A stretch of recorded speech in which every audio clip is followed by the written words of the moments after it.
Governmental item 4.3 on the agenda, informational update on Opportunity Zone 2.0 redesignation and nomination and submission. I'd like to call forward Christopher Edwards from Economic Development and Housing Department.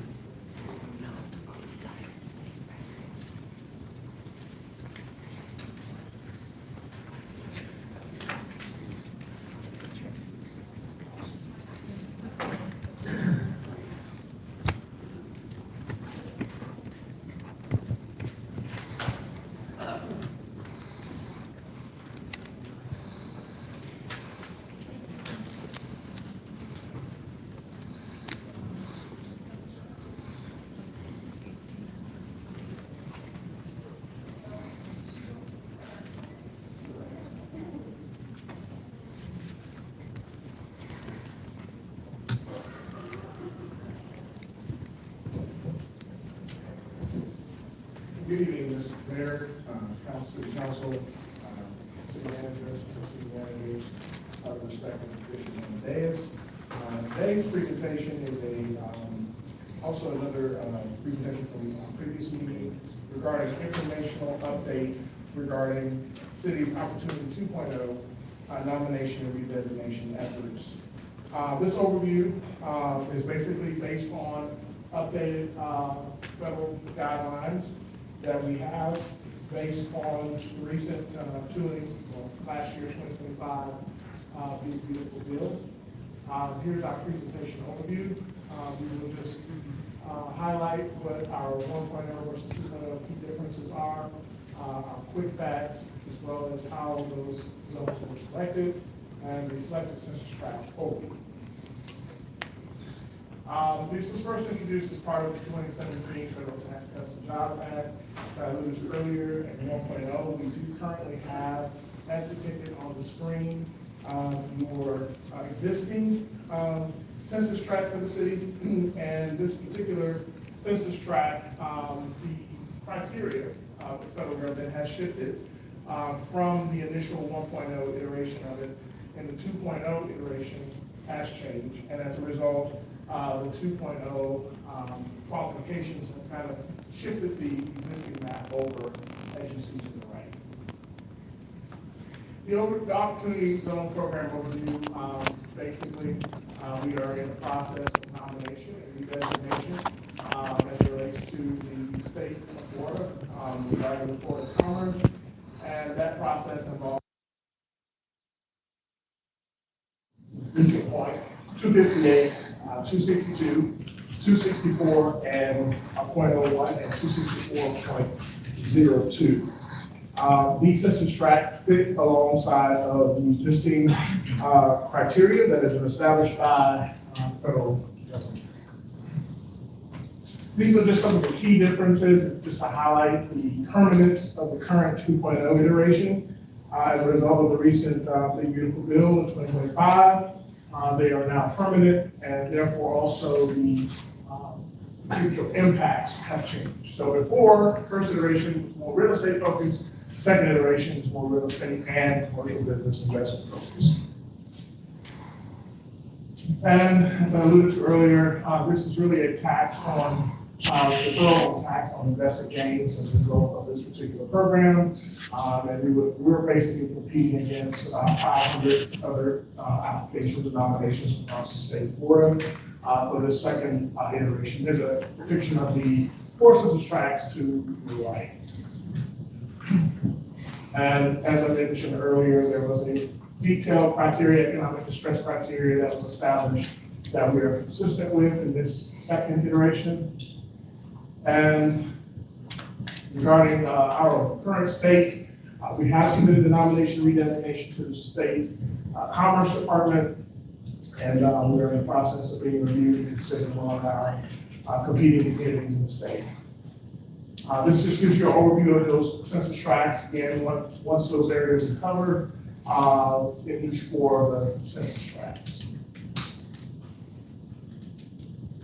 And this is just more of a little bit more detailed as far as how our criteria is established and looking at income disparities, financial stability, economic mobility, and other factors, sourcing from U.S. Census Bureau, Environmental Systems Research Institute, and the American Community Survey.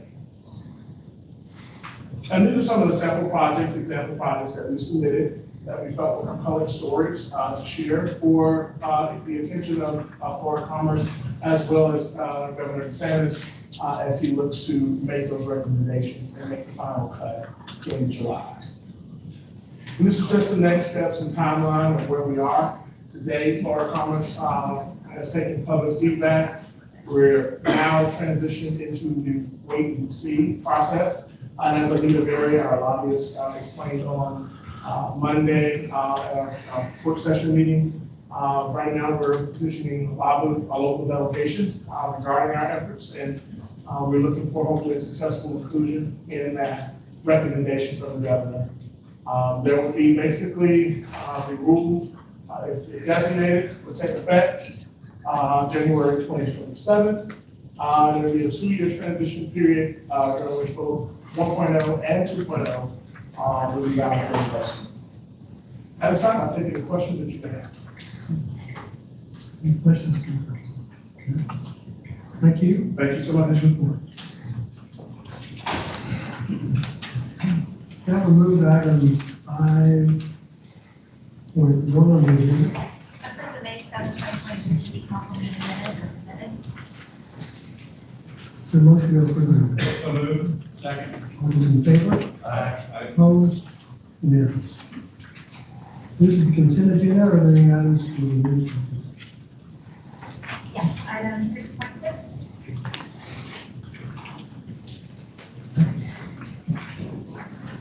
Okay, is there a motion to approve all the items except for the agenda item 6.6? Move to approve consent agenda items 6.1 to 6.9 with the exception of 6.6. So.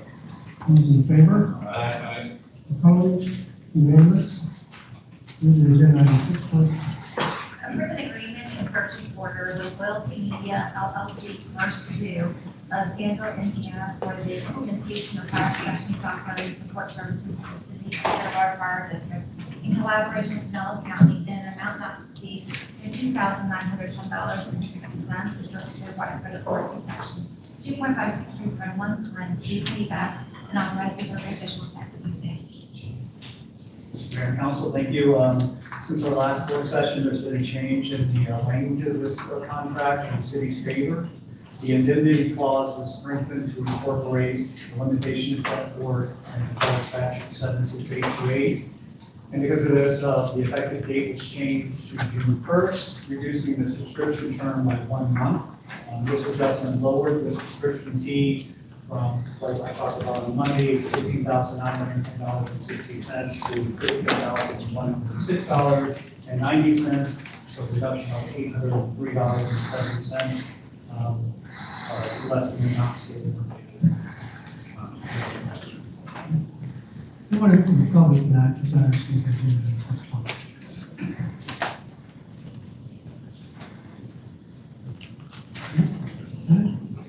Any further council discussion? If not, is there a motion? Motion to approve agenda item 6.7. Second. Before we make the vote, can we make the motion to as amended because of the. Make a motion to approve agenda item 6.6 as amended. Second. All those in favor? Aye. Opposed? Unanimous. Move to agenda item 7.4. Approve to vacate and place drainage easements for a portion of East 20 portion of Lot 12A, Clearwater Lake State subdivision, as recorded in Plat 1266, case 37 of the Florida Johnson County, Florida, and Task Ordinance 71-26 on first reading. Thank you, Ms. Hall. Good evening, Mayor, City Manager, Mr. Kohler, Robert Anderson, Public Works Engineering Real Estate. Just to refresh from this past Monday work session, this vacation item is to vacate the 20-foot portion off of rear lake drainage utility easement. Public Works Engineering and legal have reviewed it without any opposition. We approve it, and we ask that you do as well. Any questions, please? Is anyone here from the public that I desire to speak to this? You're going to see the others that are council discussion.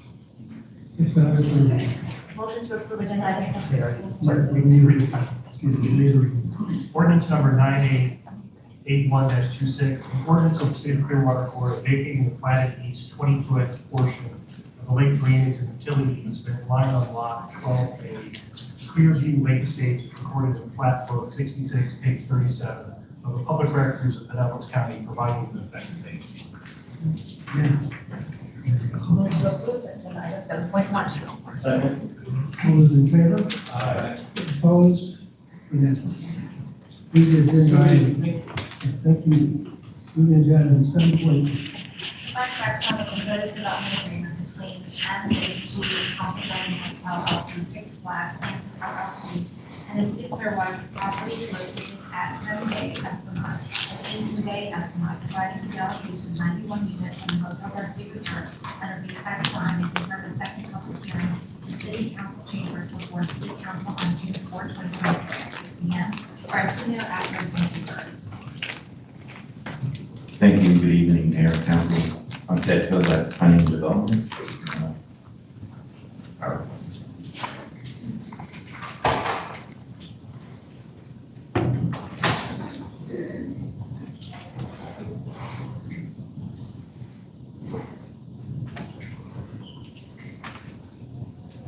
Is it on your screen? In place. There we go. That's the prior.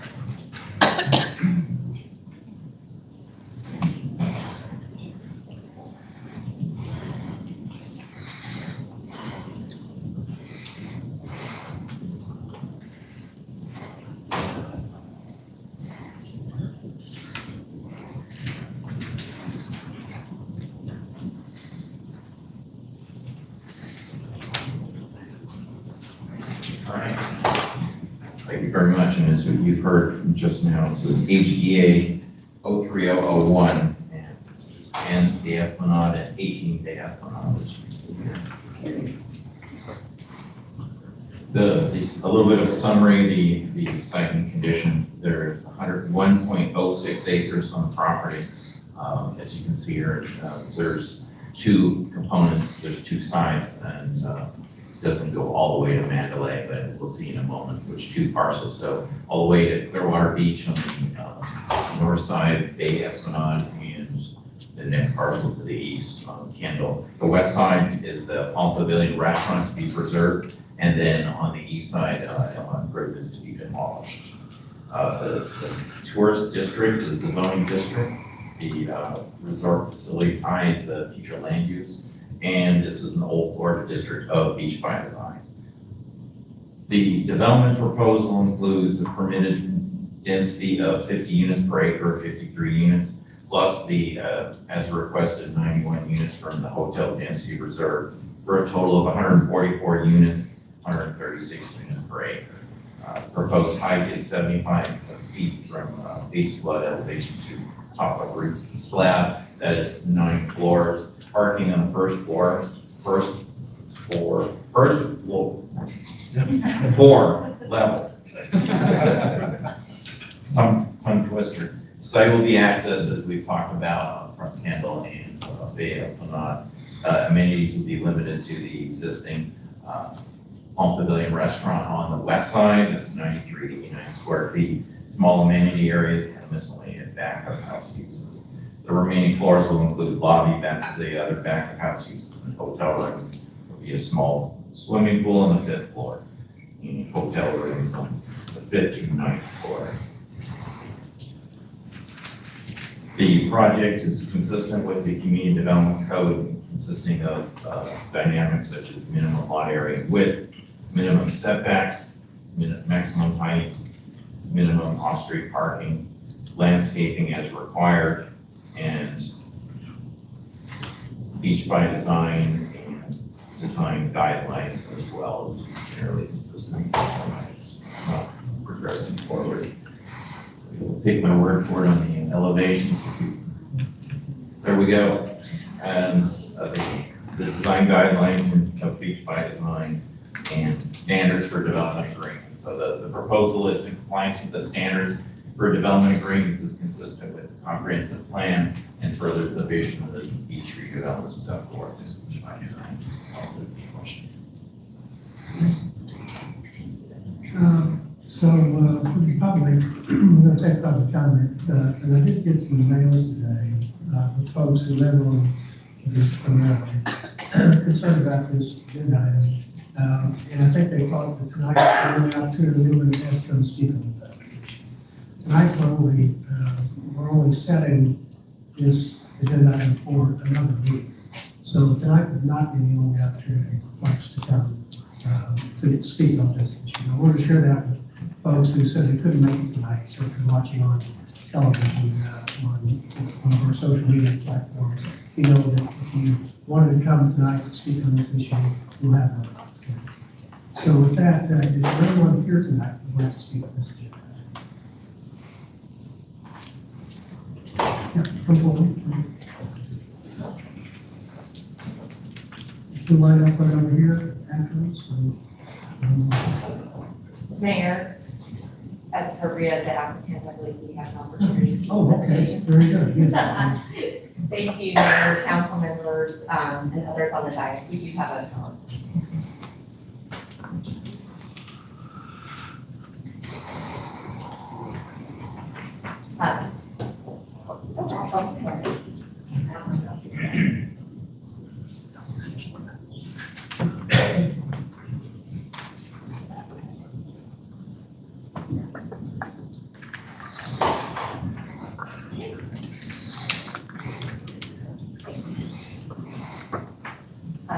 Good evening, Mayor, council members. Katie Cole with law firm of Clearwater Henderson, representing the applicant, Beachside Hospitality Group, and McKibben Hospitality are the common names for the owners of this property. With me tonight is Eric Rowan from McKibben Hospitality and Ishvan Petronets from Baker Petronets, the architect of record. And as Mr. Kozak indicated, they're here to discuss the redevelopment of the Palm Pavilion Inn into a unified site plan with the existing Palm Pavilion restaurant and the addition of a new hotel. First, I wanted to share with you, I know you all are familiar with the conversion of the Palm Pavilion Inn to the Krabby's restaurant group already and familiar with Beachside's presence on the Pinellas County beaches. McKibben Hospitality, who is working on the hotel piece of this development, is also very familiar with Clearwater Beach. They operate and manage 2 hotels on South Beach, the Winter Hotel and the Hampton Inn there.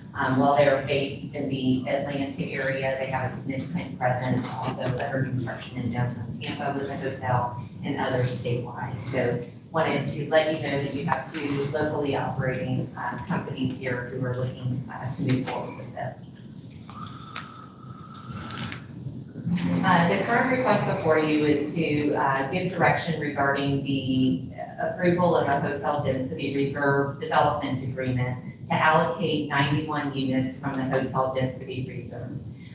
This opportunity is to create a timeless, unified development, retain the spirit of the historic Palm Pavilion restaurant. And as you look at the slides, we're not retailing the historic Palm Pavilion restaurant, we're retaining it. I apologize for my typo there.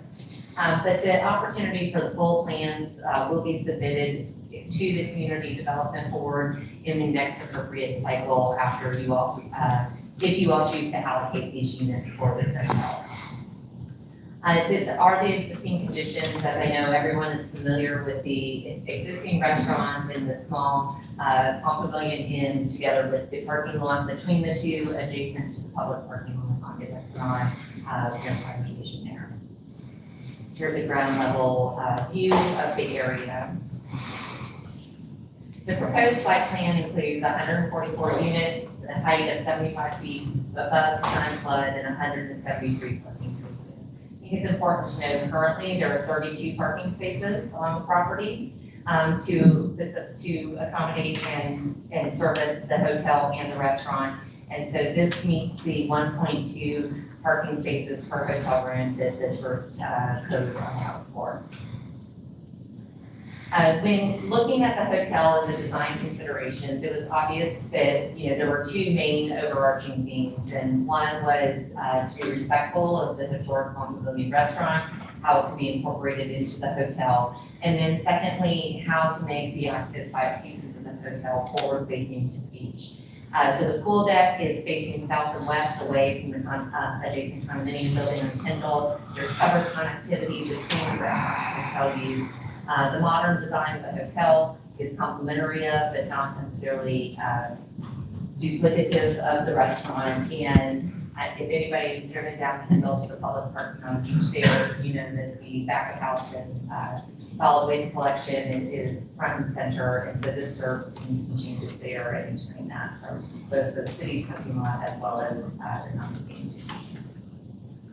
This is the elevation looking north from the public parking lot, so you can see the hotel and the restaurant there.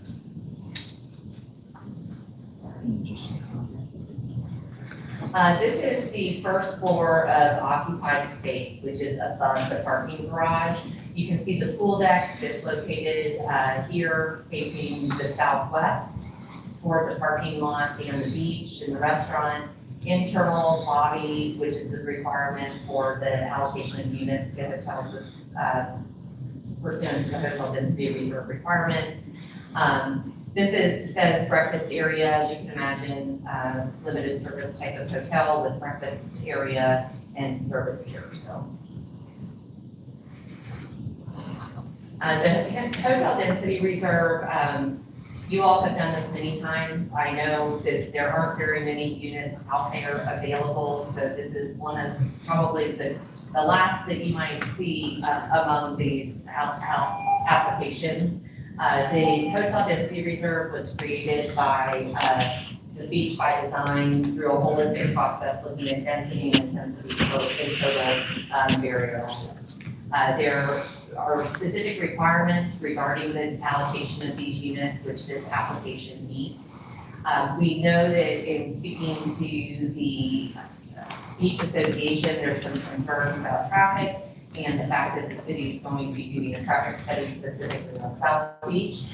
We understand that, we respect that. Part of our application was a traffic study that was submitted and has been reviewed by staff. That full analysis of concurrency availability would be done at the time of site plan approval when that is submitted to your professional technical team. That level of detail and review has not been done. The question before you tonight is the allocation of units, so the applicant and owners can move to the next step and request those approvals through the community development board process.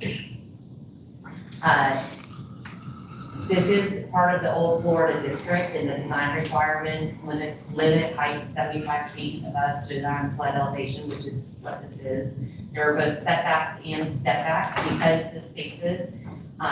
Interestingly, the city's parking lot, Bay Esplanade actually continues on through that parking lot, and so this has two frontages, both on Bay Esplanade, which faces the city parking lot, and Kendall Street. So the design is respective of both of those frontages with both setbacks and stepbacks as required by the code.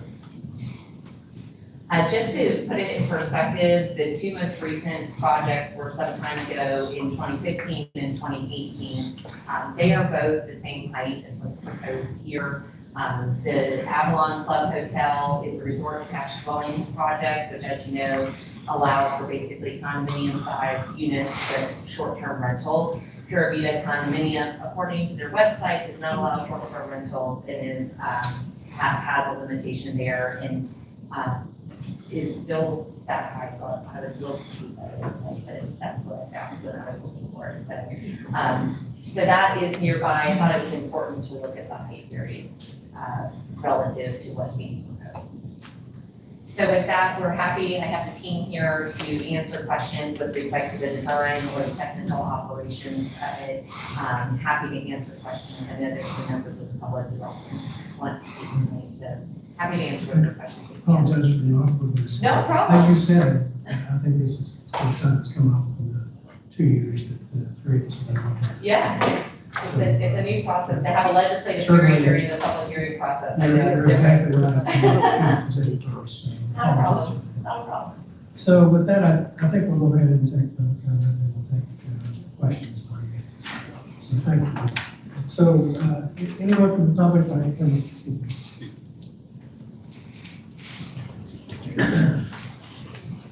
Good evening, Mayor and Council. My name is Neil Diamond.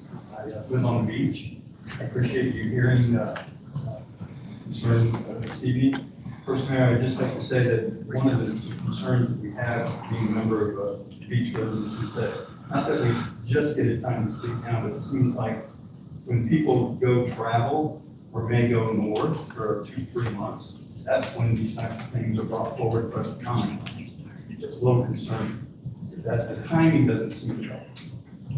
I'm currently a resident at Bell Harbor. The concerns that I have, or what I would like to do, is to speak against the additional allocation of the rooms. I think the height that we've seen from the 2 properties that were previously mentioned, they really disturb the ability for people on the backside of the island to get to see the beach and the sunset and things, all that we invest our money in. I also think that this sets a precedent for overdevelopment. We're creeping north now. We filled up South Beach and now we creep north. And so it's just how much respect do we have for the people who live on the beach?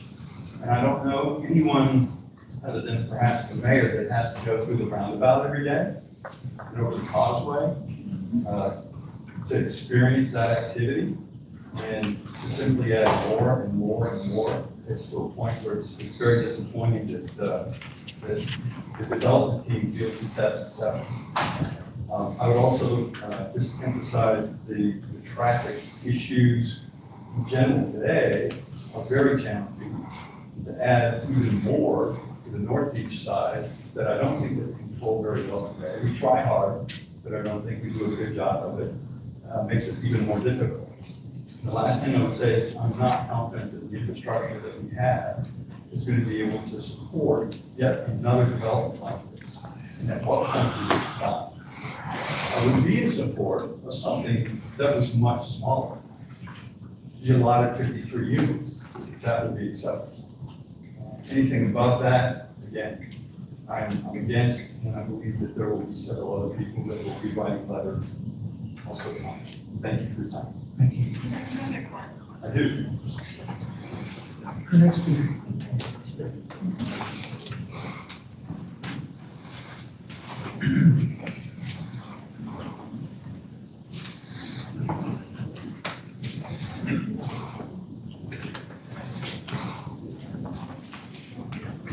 Good evening, Mr. Mayor, council members, and city staff.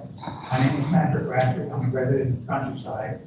And I want to bring to your attention some items to consider relative to this paper proposal.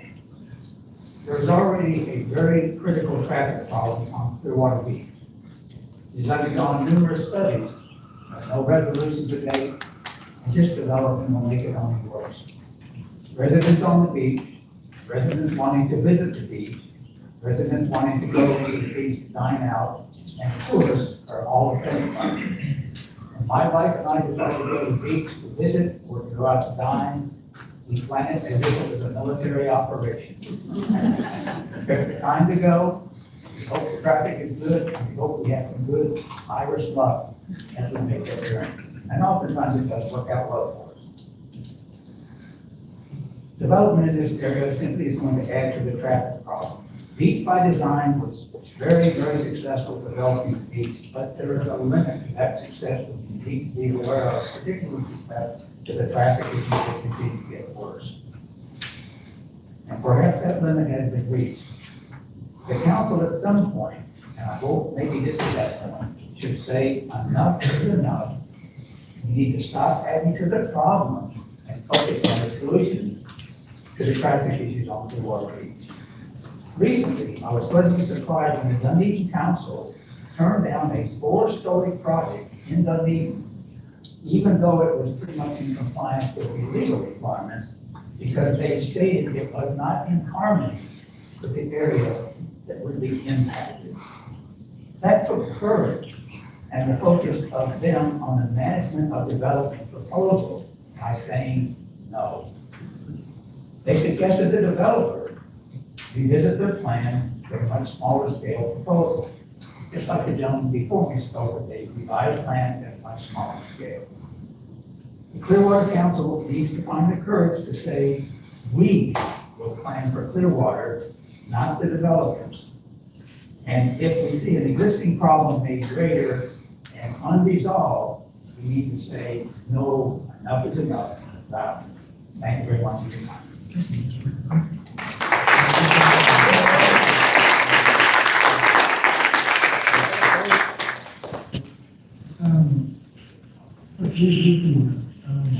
I'm going to say this for the agenda items, but we are time limited on each, especially each agenda item. So to the extent that we wait for applause, it cuts down on the time your neighbors perhaps to speak. So I was at a Dallas County Commission meeting where the chair, asked people to just use happy hands so that we can see their support of whoever the speaker is. But it does potentially eliminate the opportunity of one of your neighbors to speak. So we get a whole lot of applause for that. And just show us your approval with your hands. That would be great. So, thanks. Hi, my name is Teresa Ames, and my husband and I live at 817 First Avenue, and we know about sewage. My house is on the corner, and I'm up to 3 months now, and I just wanted to say it's going to be another 2 months, that the entire street and my driveway, everything's ripped up all the way around my house. They're replacing the sewage pipes, which I hugely appreciate. And having said that, we're going to try and not repeat too much what you said. I wanted to start by thanking you guys, because as stewards of our city, it is your task to look at the short-term and the long-term effects of your development decisions. And it was previously stated, we have a couple buildings that are high right now. It doesn't mean that we need to add more. And you have no legal obligation to approve this request for the extra hotel rooms. In fact, that's why it's called an application. And when somebody buys a piece of property, assuming or has been told that they're going to get these hotel rooms, that's a problem. And I'm certainly hoping that is not what happened here, and that this council is not afraid to say no, because you have no legal obligation. I wanted to just real quickly touch on the traffic. There was a traffic study. It did say that everything was fine. However, that traffic study, as a standard in the industry, only addressed the intersection where the property is going to be. It did not address the business district. Sorry, my mouth is dry. It did not take into account the circle, and it did not take into account the causeway. We also do military operations. We get out early in the morning. If we get out too late in the day, we're gone till after dinner, because we can't get back on the island, right? To add another 175 cars coming and going is just going to be a huge mess. The other thing that I would like to talk about is the sewer pipes. My house, the whole island flooded. We took on 4 feet of water in our lower level, and a lot of that was sewage, right? And it wasn't sewage that backed up into my house. It was sewage that came up the drains and into my house. And now you're gonna add, several hundred more people putting sewage into this system. There are a number of different developments that have gone up. There's another 18-unit condo hotel going up in that area. And it seems like each unit that is addressed, they say the traffic is good right here and the sewer is good right here. But that's not what we need to know. What we need to know is that with the huge amount of development that's happened in that area in the last few years, I have 2 cars, by the way. With that, sure.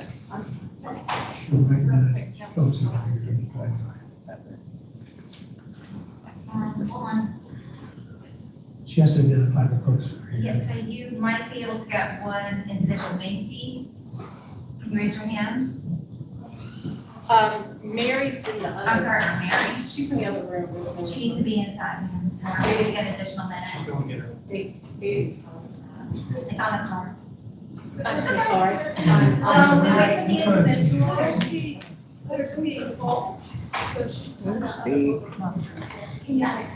Yes. I'm sorry, Mary Mazzarella? I'll surrender my minute to her here. She's coming. Okay, Okay. okay, now we have. Okay, I just want to go through the list of things that I hope we were looking at. With that many more people, you need more lifeguards, you need more police, you need more firemen, you need more EMTs. There's going to be more garbage on the street, you need more garbage cans, you need somebody to service those garbage cans. The internet, when it's busy, is abysmal. You add another several hundred people using the internet. How are you going to get more internet in? Who's going to pay for that? Who's going to pay for upgrading the sewers? It's going to add additional ambient lighting. That's another thing you need to do is that Old Florida is really dark. If you're bringing in 144 hotel rooms, you need more lights. And what I'm trying to say is that I too think that renting these extra 91 hotel rooms for that spot does not meet the requirements of the Beach by Design. I think that it violates them, that the amount of landscaping that is there certainly isn't an abundance of landscaping, and one of the things that Beach by Design says is, look, we need lots of landscaping. Thank you. Next speaker. Thank you for that meeting.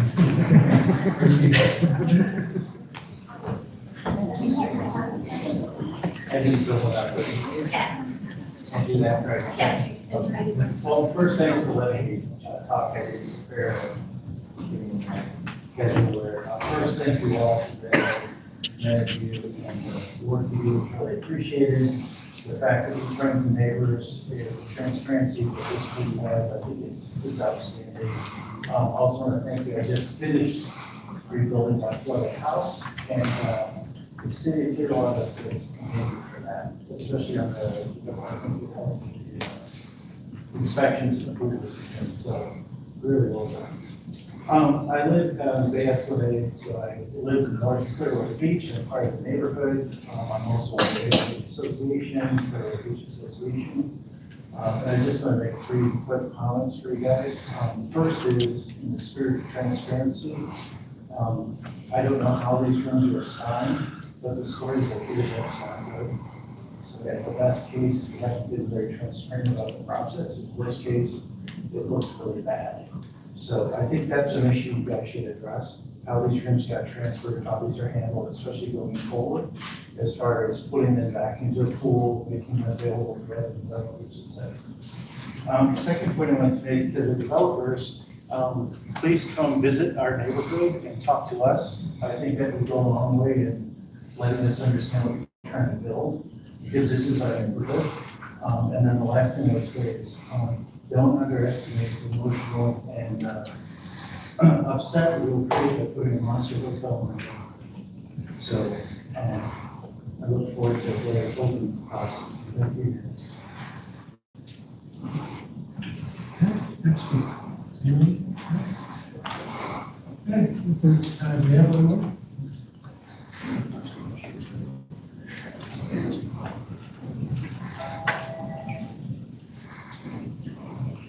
Good evening, Mr. Mayor, Council, respect to come before you. As stated before, last minute notice, I just found out about this meeting yesterday. But obviously that's being very transparent. I've seen this before. I lived in Georgia. I'm a disabled vet, retired here at Clearwater Beach. It was a beautiful community, quaint, lovely area. I love the old historic feel of it. That was my draw to this community. The traffic is already a mess. We're going to add to that. Flooding, high tide, we have water coming out of our sewers at high tide already. We're going to add to that. The roundabout, traffic accidents, we have a fire station right next door. How are they going to respond to an emergency if the traffic is all jammed up? That is a very important thing to look at. I am very much against raising up and adding these units and destroying our community. So I respectfully ask that there's more transparency about what these people are doing, because I just found out about this, and I live there pretty much 24/7. I have to plan like everybody else, when I'm gonna leave, how I'm gonna get home, what time, because traffic is already a huge mess. So I ask you respectfully, look at this, take into consideration of the community and the people that moved here for that historic field, and look at that and talk to us about it before we can vote and say, hey, go ahead and add a huge mess. So I respectfully ask you to look at that thing. Anyone else? Okay, if not, we'll, let's call it for that.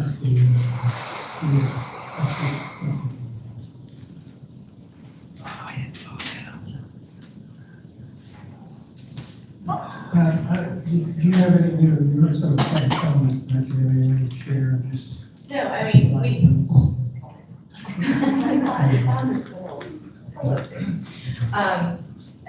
I agree, obviously, I spent a lot of time with beach, we can all appreciate that traffic is bad, often. But what doesn't change is the fact that Beach by Design and the city created an opportunity for very specific allocation of these rooms to certain properties within the beach area.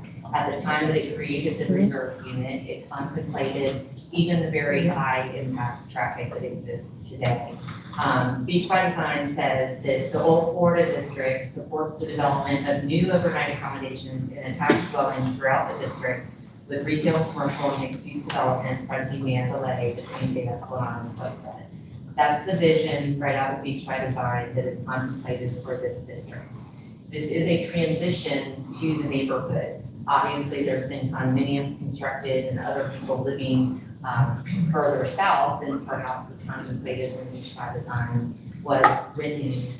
But the bottom line is this still is very much so a tourist area, tourist destination.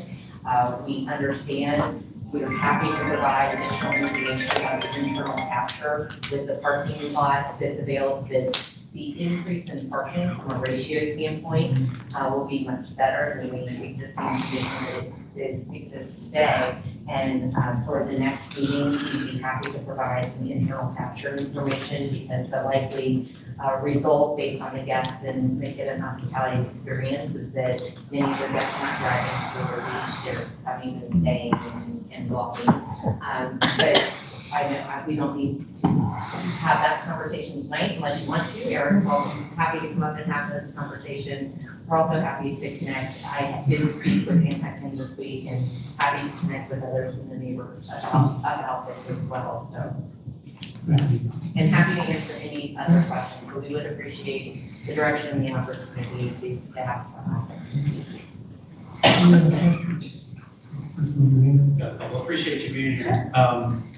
What I greatly appreciate is what you just said towards the end and the willingness to open doors and communicate with the neighborhood. I know this is only the first step in the process, and I appreciate you and your team's willingness to have those discussions. I think that goes a long way, eases fears and concerns, and I greatly appreciate it. I'm not sure if this question, the next question is best for you or for staff. I just want to make sure there's a handful of times the word transparency was thrown out, questioning of the process of how we got here. Maybe somebody could just give us that reassurance. Was the allocation of the additional units from the density pool, was that transferred according to our standard precedent set on majority of other projects on our beach?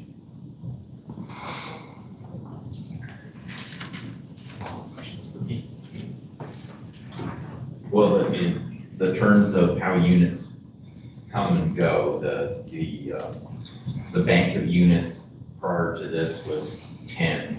Then they came back because some projects just expired, these are 10-year development agreements. So one in February came back, 100 units came back on. So it's basically first come, first served. But as of today, if these are allocated, there's 19 sitting in the bank, if you will. So there's a number of other projects that are underway. So the 1385 has allocated way back in 2007. There's 19 if this is allocated. Appreciate that. And you identified the 19 remaining. Help us understand what happens when those 19 remaining are allocated. Do we hit a hard stop, and does the code dictate that? What does that look like? Basically, if there is a hard stop, there's no more units. So if it goes down to 0, and then all the remaining units that have been allocated and the development agreement, of course,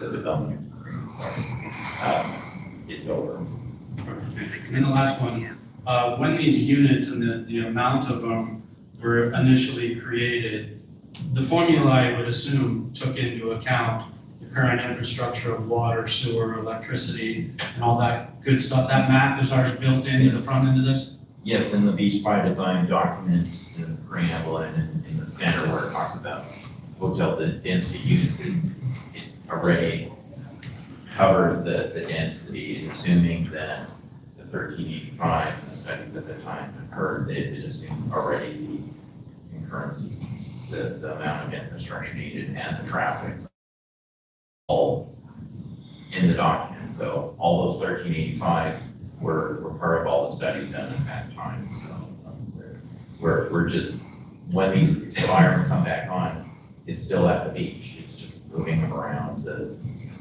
pieces, but it's still the beach. Thank you. Appreciate that. Just to follow up, do we know of any dormant projects that are about to expire that's going to free up some rooms and more units? I have a spreadsheet there, but there's none that I can think of that's ready to expire. The people that keep their ear to the ground and keep track of the last 10 years, they know when they come and become available again. So, right now, I can't think of any that are expiring in the near term. But then we have those 19 ones.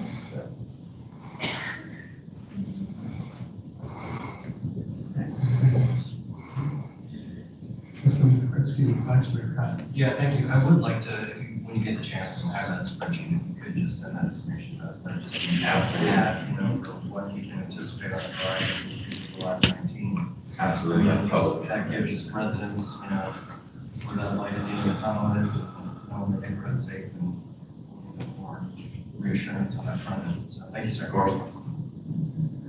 Okay. Councilmember Roby. So, this particular property, I know a little bit about because Kenny Hamilton, my friend, is going it. I sold it the end of last year. I guess the sale went through the beginning of this year. So I figured that they were probably going to do something because there were two entities, one that bought the restaurant portion and then one hotel unit that bought the hotel. So they knew something was going to happen with it. But you never know about the density units. We know there's a pool, and when they expire, people grab them up as they need it, and I guess that's what's happening here. They become available, and so they grabbed it. So as far as I'm concerned, what we're doing tonight on this is we're saying that we agree with the proposed allocation of density units, basically for this project. And when it'll come back again for a second reading, and it'll also come back when the plans actually go through the process of CDB and building department. That'll be another many chances for the public to come in and talk about what they like, what they dislike. So I think with that said, I'm going to make a motion to approve agenda item 7.2. Second.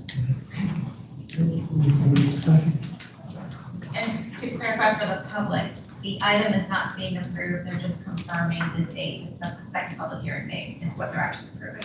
This will be June 4, 2026 at 6 p.m. Soon after.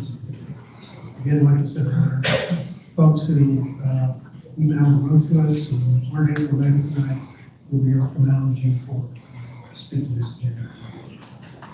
So, any further discussion? If not, all those in favor? Aye. Opposed? Unanimous. Okay, agenda item 7. Amend council rules to temporarily restore public comment regarding matters not on the resolution 26-. Council, that's mine, it's, what this resolution does is extends the sunset date for citizens. Discuss it on Monday. The new sunset date will be August the 7th. Any questions? If not, is there anyone here from the public that desires to speak this agenda? Hearing none, excuse me. Yes, I'll be second. It's already on my card. Slightly over, active from countryside once again. I applaud the decision that we take to extend the opportunity for the residents to be heard. It is a decision that says to residents that we want to hear from you, excellent demonstrations of the council wanting to hear from the residents on any item that is not on the agenda. You will listen to us, and often you will hear what we have said and take action. That is the part I'd like you to remind yourself about. We need to be listened to, but we also need to be heard and know that you are responding to an individual that might be speaking on an item that's not on the agenda by indicating to staff that this person needs to be contacted about this specific issue. I say many things to my wife. He listens well. He doesn't hear most of my downtown. You don't want to have that happen when citizens take their time to come up and speak to you on an issue that they find very critical and important to the community. But once again, I applaud your decision to go forward with this. I think it's a wonderful thing. There's some risk associated with it, but I think it's worked out quite well. Thank you once again. Thank you. Does anyone else like to speak on this?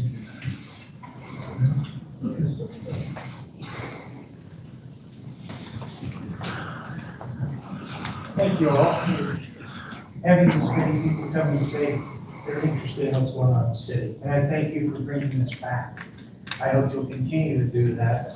I know you all went through some real problems in previous, you suffered through that, you got through it, and now we're on the other side of it, hopefully. I just hope that we'll continue to hear from the citizens. I know that Mr. Rafferty has been here every council meeting for many, many years. And there are so many other people like him, and the more they get engaged, there's young kids in the other room learning about all this. They want to see what it's about. So it's a great thing that we can do, and I appreciate that you are contemplating continuing to do that. Thank you. Anyone else?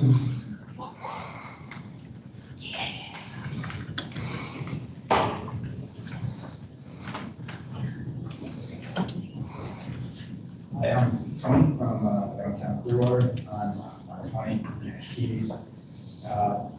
Yeah, I think this is one of the most important things that you guys could do. I think not having a violation of rights. I think we should, I understand that you guys are grievances through some people who want to be citizens of Clearwater that force your hand on this project, but I think that we don't have it for president in general. I think it's something that needs to continue. It's definitely motivated me and other people to speak out on this.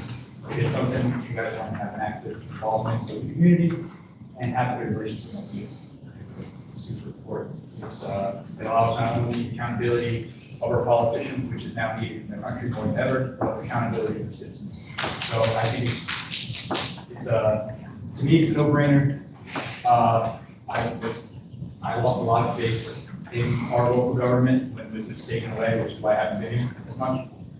Because I think if we can't have the right as Americans, what are we doing? I understand there's risks and problems that go involved with being a politician. It comes with the territory, it comes with the business owner, doing stuff. That's why you guys are in the seats. I mean, but to take away our citizens' rights is a heinous act. But I hope you guys don't do it. Anyone else would like to speak to this? With that, was the Resolution number 26-10, resolution of the city of Clearwater for the amending council rules providing an effective date. Okay, any further discussion? If not, Move to approve agenda item 7.3. Second. all those in favor? Aye. Opposed? Unanimous. We are going to take a short recess before the next agenda item. We're going to allow folks, another one in this room or another room, and so we're going to have to review our list on into this room for the next agenda item. So staff's going to be working with everyone to make sure we can squeeze as many people in here as we can. And we'll take a short recess.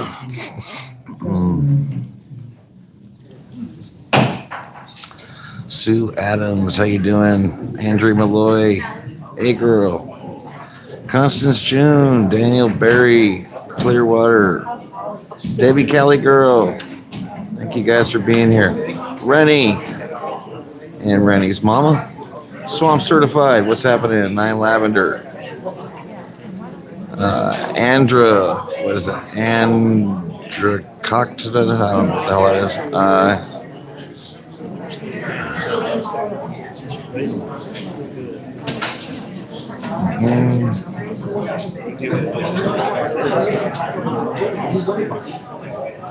Magnus from Buena Park. Elston Gunn, thank you so much for the support. Sir Elston Gunn, multiple time made mad around these parts. Thank you so very much. Really appreciate you. And Rennie for the floating heart. Everyone, any support is always appreciated. Thank you so very much. Double tap the screen to like the stream, sub up, share with your friends. It's all a big help. Anything, and if you like what I'm doing, get a membership or sub up. Like I said, hype the videos you like, and I'll go back and hype the stuff you like. Whatever you can do to help, is appreciated. What's up, Timmy?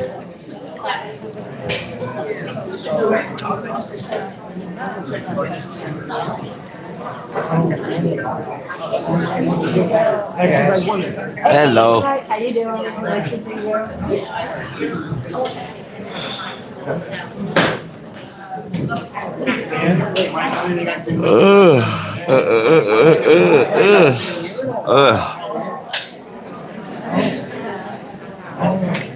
It's good to see you up.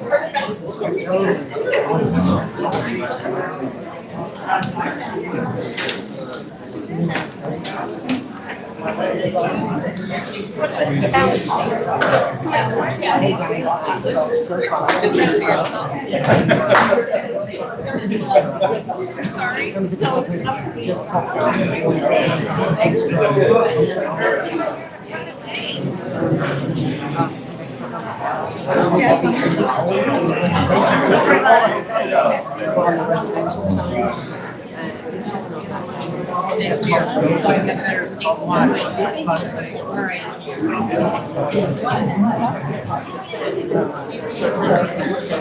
That's the coolest chair holder ever. Remember I said we needed something that holds 47 chairs? that one spot over there in the end. Behind the previous right there. Mother of Robert, how are you? I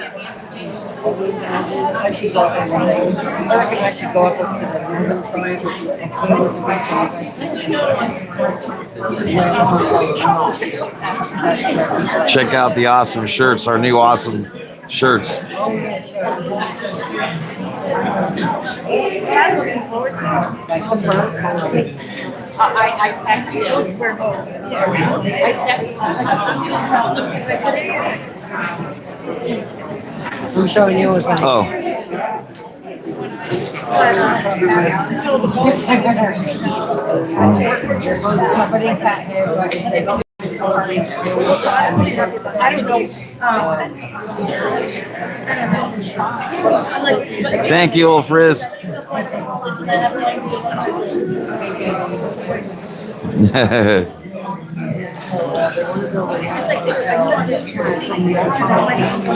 People don't have to wonder what side of the fence we're on.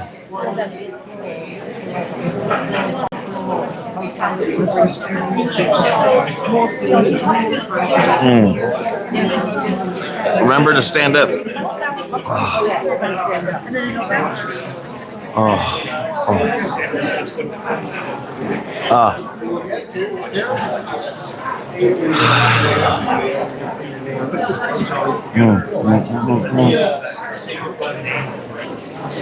What happens is it just they have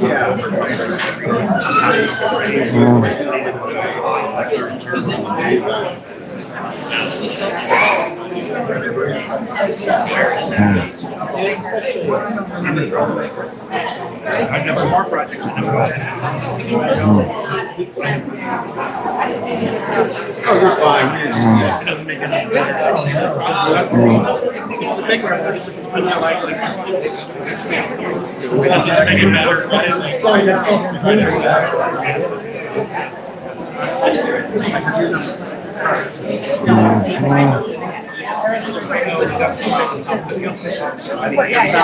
Take that in mind.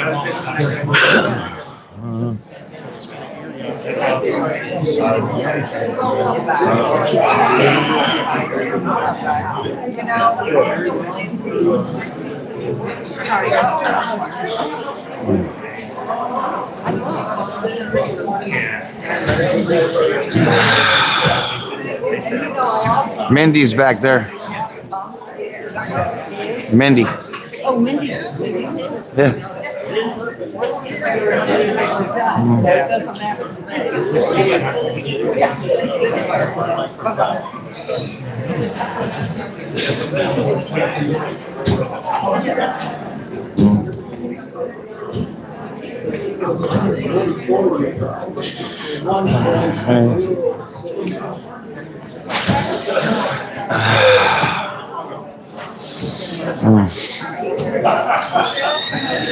No, Jill.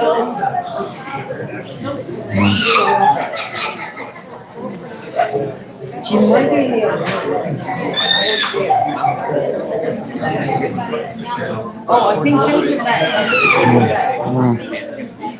I see a wheelchair in the back of my car. Is that? And no one's like, I will take a seat.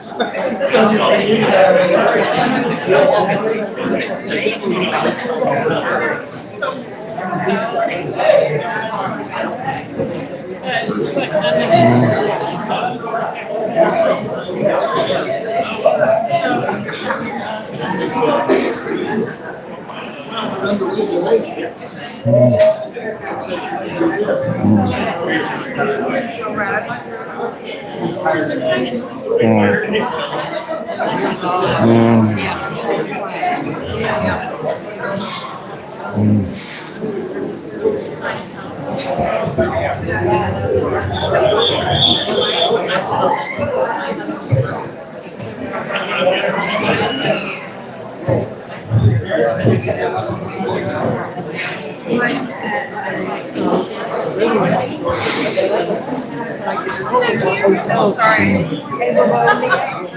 Just like creeped up on you. How are you? No. Hi. This is a hotel. All those tourists take up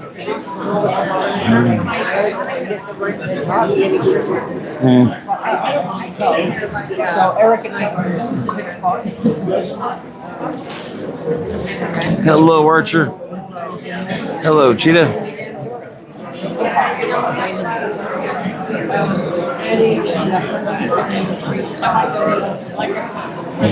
Sure wrote Janet from another planet. Honey and garlic rib. Ooh.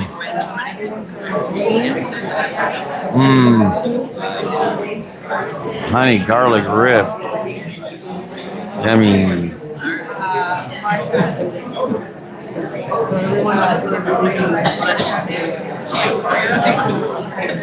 I'm way better off. I should have.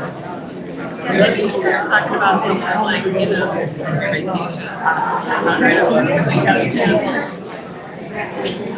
I live over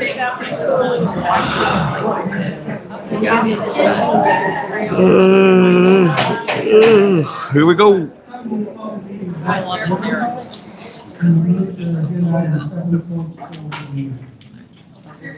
City clerk regarding a citizen initiative petition requires voter approval for the vacation of right of way in the downtown. So council, before this call speaks, I wanted to talk about something. So our Article 6 of the charter sets forth the process for voters of the city to propose ordinances to council through a citizens initiated petition. Section 6.04 states that any 5 voters may commence these proceedings by filing with the clerk affidavit in the proposed initiative ordinance. Section 6.05A requires that the initiative petition must be signed by voters of the city in equal number to at least 10% of the total number of voters registered to vote in the last regular city election.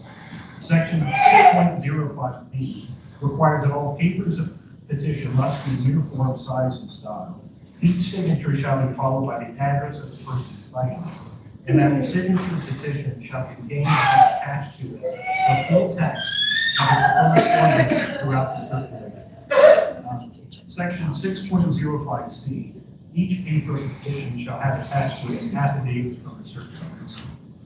Section 6.04 sets forth the procedure. Excuse me. So, ma'am, I can imagine the challenges that you face every day, and you're facing now. But it's hard for the council members to hear our city attorney. It's hard for the folks here are very interested today. So, thank you. So according to section 6.06A, once the petition has been filed with the city clerk has 20 days to complete a certificate as to the petition's sufficiency. Grounds for this inefficiency are contained in 6.05, which is A, the number of signatures, B, the form and contents, and C, an affidavit of the circulator must be contained. So in 6.06A, petition may be amended one time, and that's due to the lack of valid signatures. In order to amend, the committee must file a notice of intent to amend within 2 working days of receiving the certificate of the city clerk. The committee must also file a supplemental petition within 10 days of receiving the certificate of the city clerk. If a supplemental petition has been filed, the clerk has 5 days to issue a second certificate as to the amended petition sufficiency. Section 6.06B allows the committee to seek council review of the certificate of the city clerk, and that's what we're here for today. In order to do so, the committee must file this request within 2 working days of receiving the certificate of the city clerk, and then council must approve or disapprove the clerk's certificate within 30 days. Section 6.08 sets forth the action on the petition. That is not right here today. But if the petition has been deemed sufficient, council may either adopt a proposed ordinance or submit the proposed ordinance to the voters if not adopted. In the last regular city election, there were 7,675 registered voters. For a petition to be sufficient, the petition would need to be signed by at least 7,067 voters. Now, on June the 13th, 2025, the petitions committee, comprised of 5 people, submitted a proposed ordinance for adoption into the code of ordinances. Now, the proposed ordinance required voter approval for the vacation of a public right-of-way located within the downtown Clearwater CRA. In October of 2025, the city became aware that the committee did not have 5 voters. The city contacted the committee, and on October the 7th, the committee added 2 additional members to the committee, and that 3rd person that was not a registered voter became registered. The first day that the petitioners committee included 5 voters was October the 7th, 2025. And then I'll turn it over to this call. Good evening, Council. Before I start and go over the process, I do want to thank, this was not done in a vacuum. So I need to thank the city manager for allowing me to have some of her staff help assist with the duties and duties, as well as my staff. Although Ms. Grigg and Mr. Burrows were intimately working with the petitions review in the process, that meant that the work they weren't doing, my staff had to pick up. So I really want to acknowledge all the efforts. It really was teamwork. And as well as in terms of the city attorney, he assisted with the review process, making sure that it was being followed properly, as well as the certificate that I had to create based on the charter. So on March 17th, the petitioners committee submitted approximately 8,051 signatures that were signed by individuals. On March 25th, the Supervisor of Elections Office provided me the active voter rolls. And based on that information, that is how we reviewed the signatures that were being consented. Staff reviewed the submitted petitions based on the roll that was provided. If the name and the address that was listed on the petition did not match the voter roll, we took an extra step because we realized the gravity of the matter. And we looked at the property appraiser's website, because sometimes we couldn't understand handwriting, or maybe the number was a little off, so we verified the information based on that to make sure we had the spelling correct. Based on that information, we identified whether or not the individuals were found on the voter roll. And if they were not found on the voter roll because of a mismatched address and a different address they had on the petition form that was different than the voter roll, we identified that.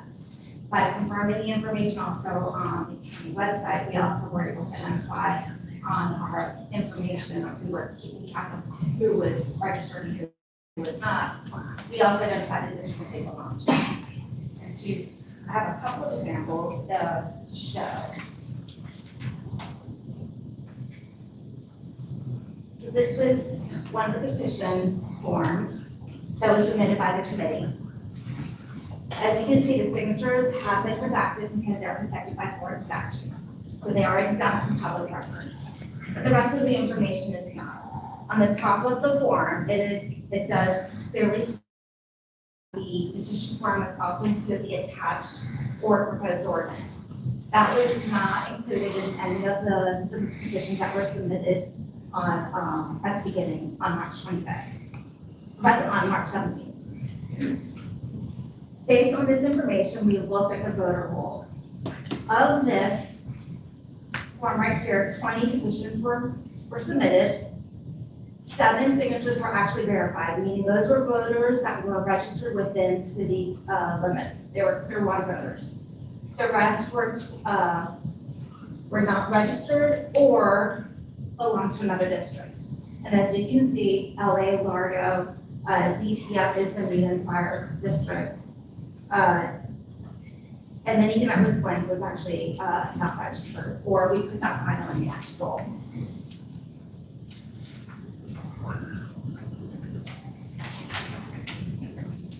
The committee also numbered their petitions. On this one, it's 261. Here you have, they submitted 18 signatures. Of them, 7 were verified and 11 were not registered. And we identified the findings there. Again, and are not registered, not found on the active voter roll. CTF Clearwater Fire District, PP is Post Park, Largo Fire District.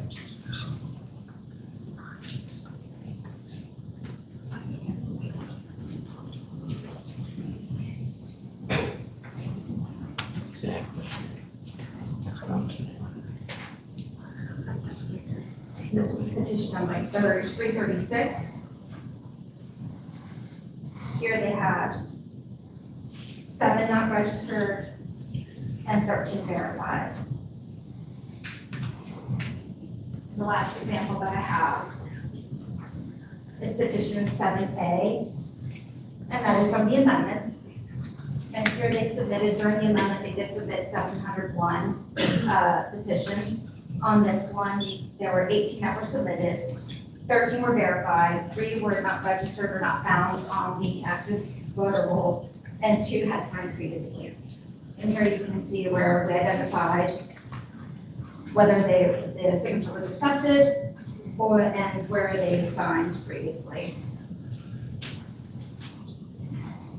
Now, we review the petitions based on the current process as the supervisor elections would do our candidate petition process. Based on the initial review on the original submission, 2,702 signatures were determined to be valid, and 5,349 were identified as being invalid. There were 4,306 signatures were collected prior to October 7th.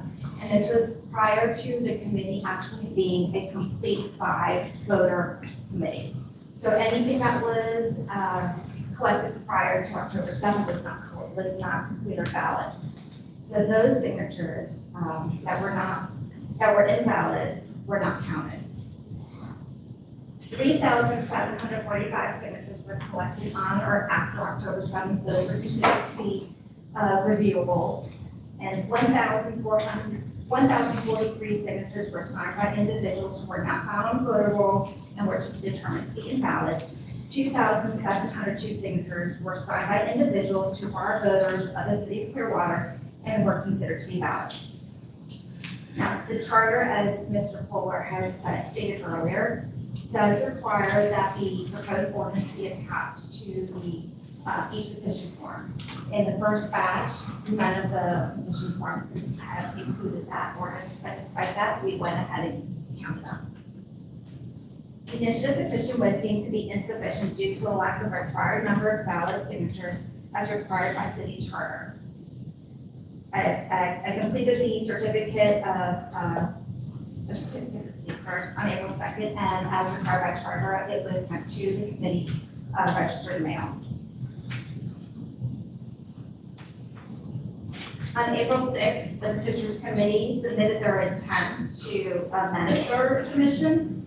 And on April 17th, the petitioners committee submitted 701 signatures. Upon examination, I determined that 506 signatures were valid and 195 signatures were invalid. And again, that was because either they were not registered or they were registered in a different district. They were not Clearwater voters. On April 10th, 2026, the Pinellas County Supervisor of Elections identified that they did not provide the protected addresses verbally, and we identified 3 additional signatures, which amended the initial finding with a total of 8,752 signatures, 3,211 were valid, and 5,541 were invalid.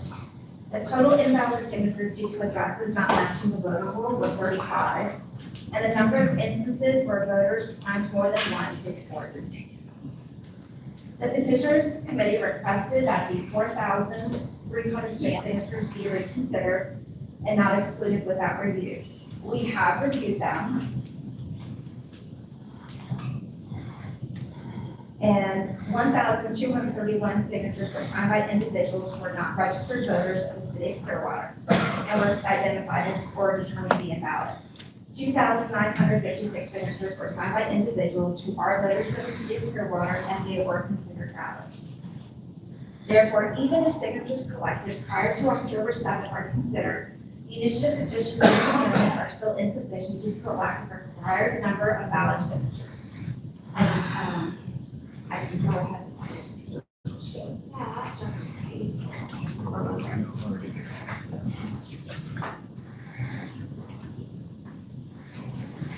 As you can see, 8,752 signatures were submitted, 6,167 were considered valid, 2,391 were considered invalid, and the invalid signatures due to the addresses not matching were 90, and the total number of instances where individuals signed their petition more than once was 104.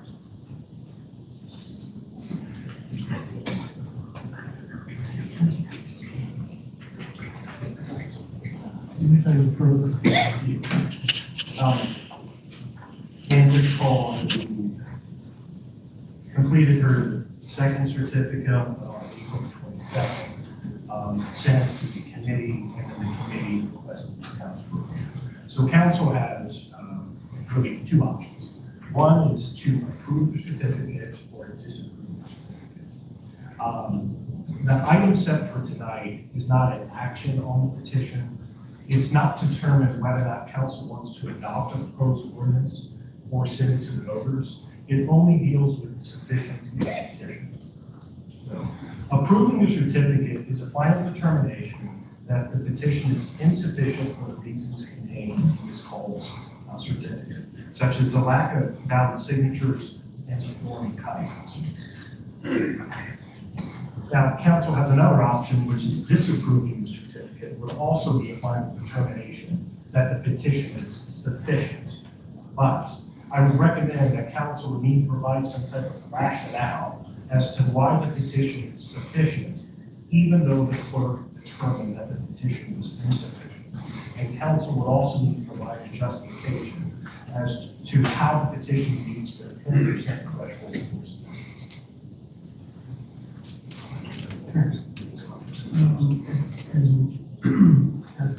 Just want to reiterate what you just said.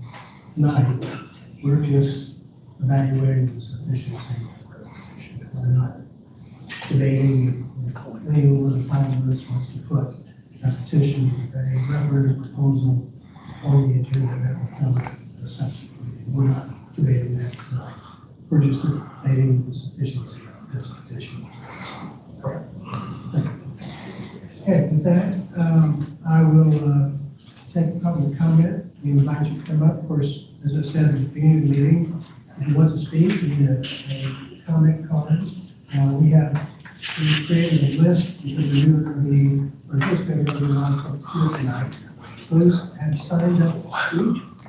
We line up against this form so we determine the one that is entering this way.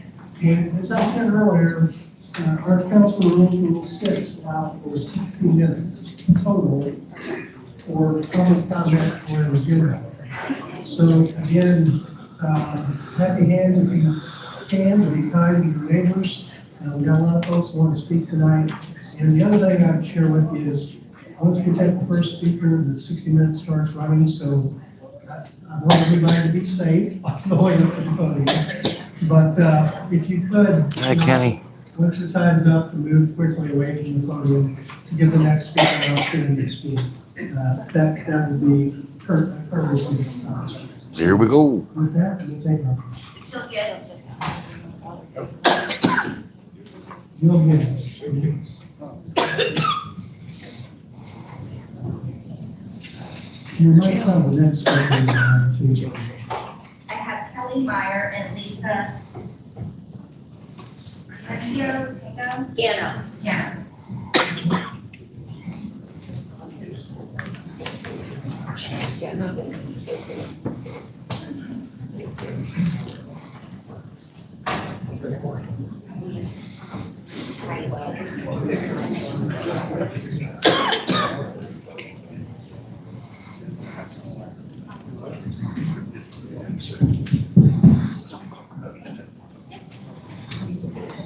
I do need to know if you're accumulating, I need to know that. I need to go.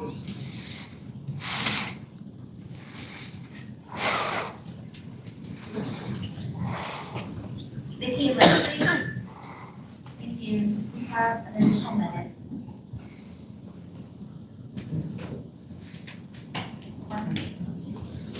Hi, Council.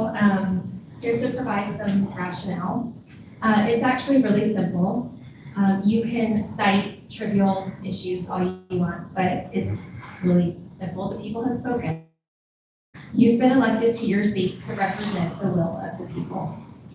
If you faithfully execute your job, someone will call a motion, put this on the ballot, and let we, the people of Clearwater, decide its outcome in August. We came across disturbing news over the past couple of weeks, which should help further explain exactly why the citizens of Clearwater want a voice in our downtown streets. Through our FOIA requests, we learned that our city staff, some who are sitting on this dais, have been fast-tracking the vacation of South Garden Avenue.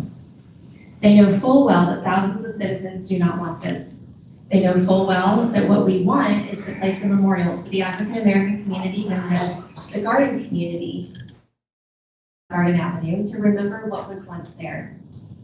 They also know that Florida's Attorney General said this in his letter to our former city attorney, quote, "If the general public is using the roads and streets in question, including public service vehicles such as garbage trucks, police, fire, or emergency vehicles, then the county should not close or vacate the roads or streets in question, as such vacation would be injurious to the public welfare or inflate individual property rights. These email exchanges between our city staff detail how they plan to push forward South Garden Avenue's vacation anyway, and push it forward fast. In fact, according to their emails, the first vote to vacate South Garden Avenue was supposed to be tonight.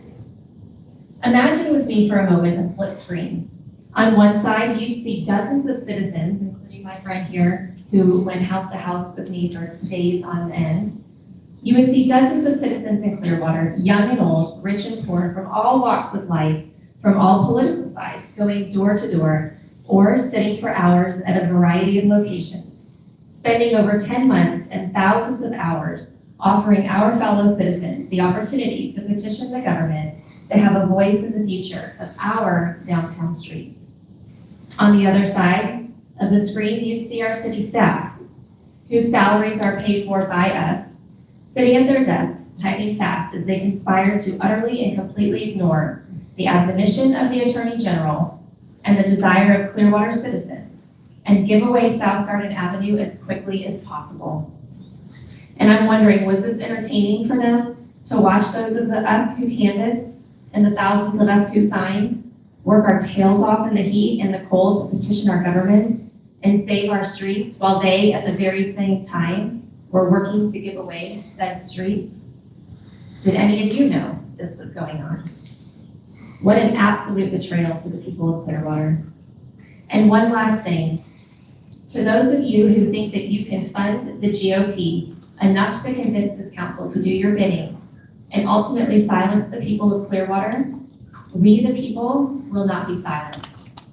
Mark my words, Clearwater has the most heartfelt and intelligent citizens who love their city deeply, and our response will show at the polls, both in 2026 and 2028. Thank you.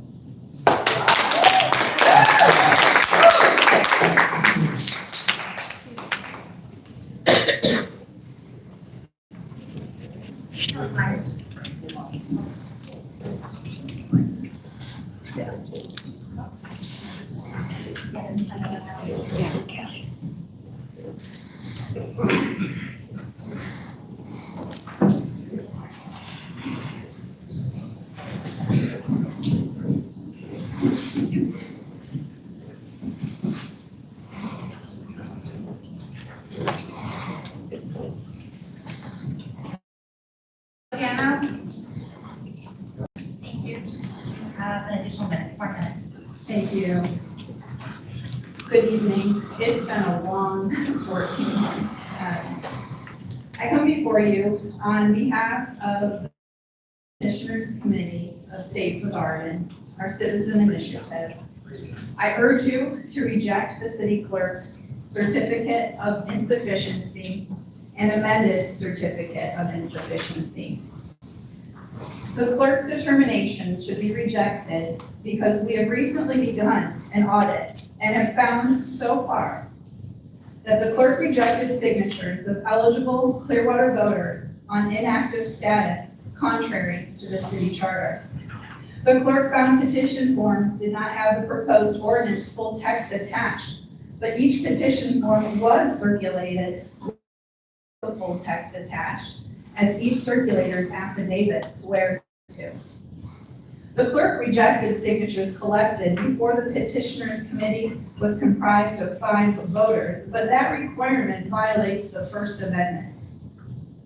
It is not a valid reason to reject otherwise valid petitions under the city charter. The clerk rejected valid signatures for improper reasons, such as mismatched addresses, addresses that omitted a minor element like an apartment number or which had a minor mistake in an address. The clerk rejected valid signatures because she misread the voter's handwriting. The clerk failed to specify the particulars wherein the petition was insufficient in her certificates as the city charter requires. For these reasons, we urge you to reject the clerk's determination that the petition is insufficient. Because of these serious errors, there is another option, I understand, that could be ahead of you. You could choose, one of you could choose, besides the mayor, to make a motion to put this proposed ordinance directly on the August ballot.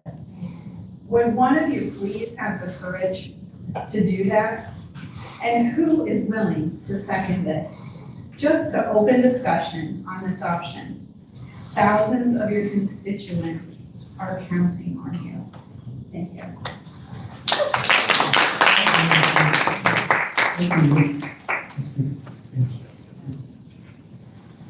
Yes, Gavin, yes, good. Now on deck, we have, Gavin Smith, Todd Moore, and Jeffrey Moore. yes, we have to be ready to step up and speak. Make sure everybody gets to. Let's ready to talk. Now, if you fill out your card and have it complete. Yes, before you turn in, submit your card, please make sure it's complete. Name and address. Phone or email. Mr. Mayor, council members and supporting staff, thank you for hearing what I have to say. I'm not a resident of Clearwater, but I grew up in St. Pete. I love Pinellas County, and I was part of the team that went out in the heat to get signatures and sit for hours. Please listen to the people, what they have to say, and reject what the city clerk has approved on this ballot, and put the people's voices to be heard on that initiative. Okay, do the right thing. Thank you. Gavin Smith. Next speaker, please. Gavin Smith. Yeah, Gavin Smith. Not a Gavin Smith here? No? Todd Moore.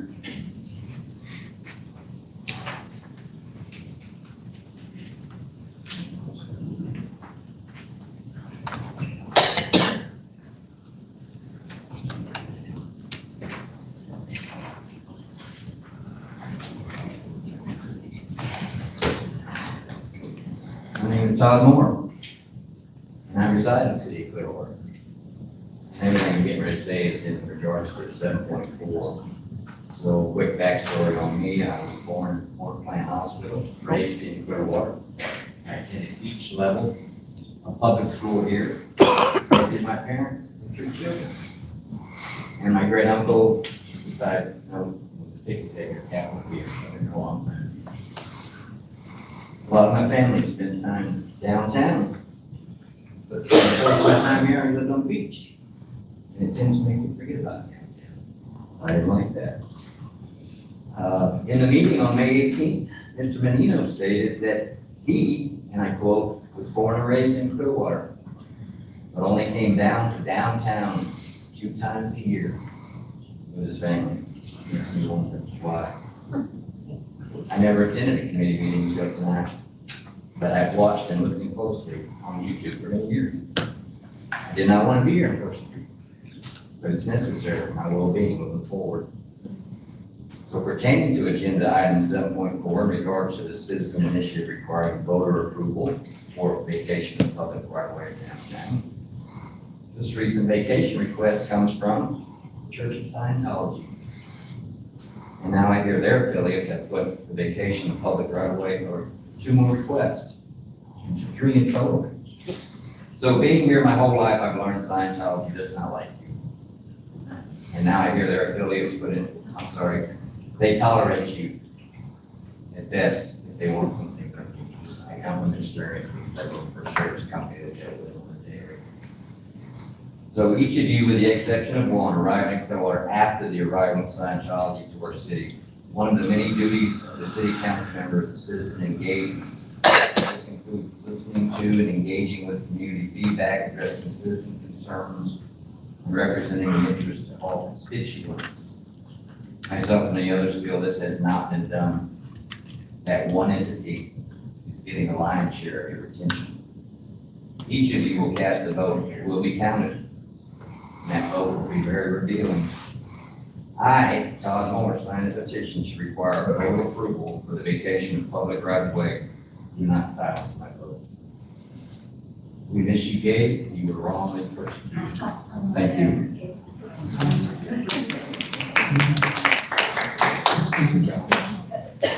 Jeffrey Moore. Chief County is next, and Barbara Story Love, Pat. Good evening, council. My name is Jeffrey Moore, and I signed the petition to require voter approval for the vacation of public right of way downtown. Please do not silence my vote.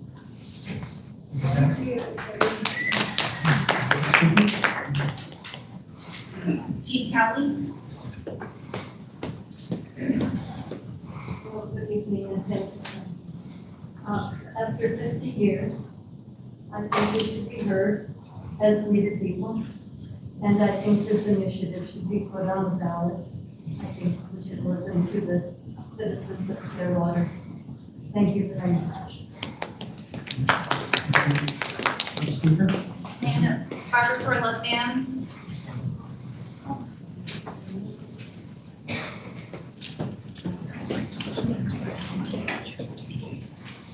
Good evening. My name is Barbara Sorrell. I was born and raised in Clearwater, Florida. Attended schools that are no longer around in Clearwater, Florida, because they were graced with the exception of Pinellas High Innovation. Thank God for that. My fellow residents, esteemed council members, and Ms. Rosemary Call and staff, I stand before you today, not just as a voter, but as a concerned citizen deeply troubled by recent events. Thousands of our friends and neighbors took the time to read, engage, and physically sign a petition for a cause they believed in, over 8,000 of them. Yet, with the stroke of a pen, the clerk's office has chosen to discard thousands of those voices. We are here tonight because that is fundamentally unacceptable. When citizens exercise their legal right to petition their local government, the role of our clerk is to be an administrator, not a gatekeeper. By utilizing technicalities and bureaucratic red tape to toss out valid signatures, we are sending a dangerous message that the will of the people matters less than administrative convenience. Think about the thousands of citizens who took time to sign. Their addresses may have been slightly off or their handwriting messy, but their intent was crystal clear. To invalidate an entire petition over minor clerical discrepancies is a betrayal of the democratic process. We're not asking for special treatment. We are demanding basic fairness and respect for the voters who fund this very city. I urge this council and the clerk's office to immediately review this decision. We need a transparent, objective standard for signature verification that errs on the side of giving citizens a voice, not finding excuses to silence them. Let the people decide the outcome of this issue at the ballot box. Democracy is the strongest when the maximum number of voices are heard. Let us not go down in our city's history as an administration that hid behind red tape to avoid listening to the public. I call upon our clerk to reverse course, validate the signatures of the people, and let the democratic process work. Thank you.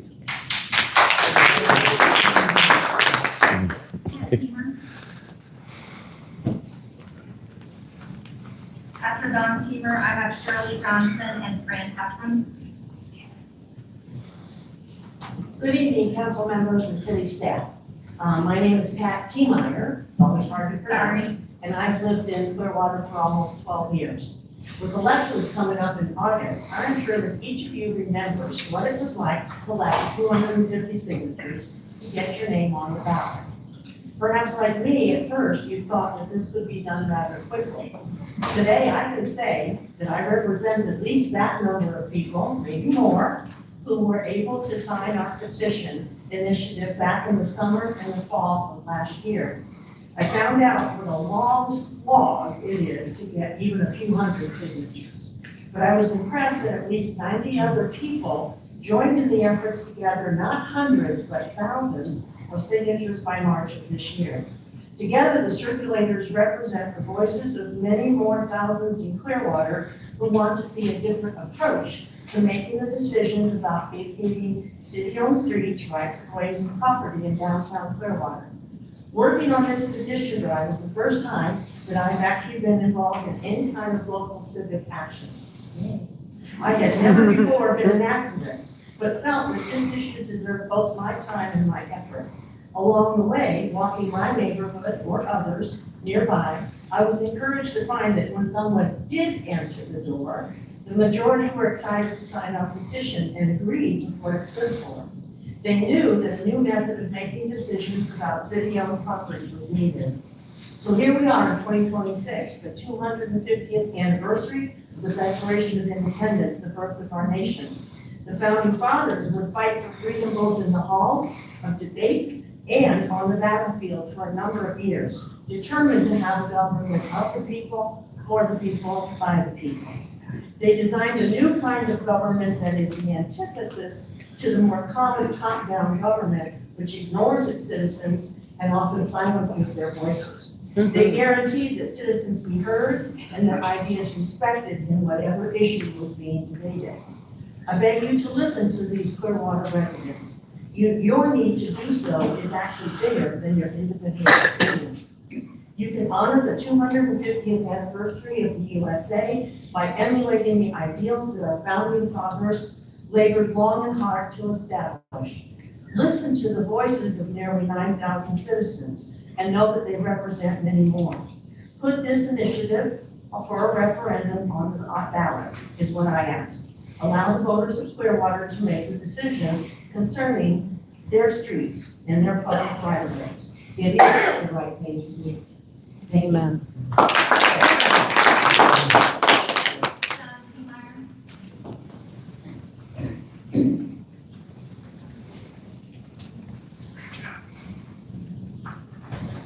Mr. Mayor, council members, the first thing I want you to know about me is I'm married to that amazing woman. Yeah. I've sort of rewritten what I'm going to say today, and, we were told we need 7,100 signatures. We collected 8,500 pieces of evidence that the people, when an initiative put on the ballot.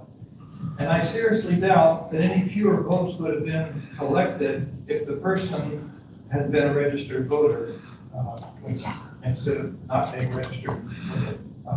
Signatures were gathered. I think the truth remains that 8,500 voters want the referendum. I think it's very good if that's true. And it seems to me that to pitch votes is against the very purpose of our collecting signatures for this initiative. It seems like pitching votes is the same thing as destroying evidence. It has the same effect. And I just think, I think everybody knows that we have somewhere in the range of 8,500 signatures voting for this initiative. And I want to say one other thing. I've asked over and over again, why is it that there are individuals on this dais that seem to be hell-bent on closing the deal, deeding Garden Avenue to Scientology? All the reasons I come up with were not good. Still, I didn't want to presume motives or question character, but I saw something recently that really disturbed me. I picked up this brochure at Welcome to the Good Life facility. And I opened it up. This is the first thing that I saw. It says partnership and trust building cannot happen all at once. It must start with the largest and most influential players who must in themselves the courage to lead. Specifically, this means the City of Clearwater and the Church of Scientology. These two organizations must become partners in the future of the city. If they cannot, no one else will. I don't know if you agree with what that says. I don't know if that's true or if that's just marketing. But it certainly would explain some of the things that have been happening in regard to Scientology and the idea that they're pressing on with this. Thank you, sir. Thank you.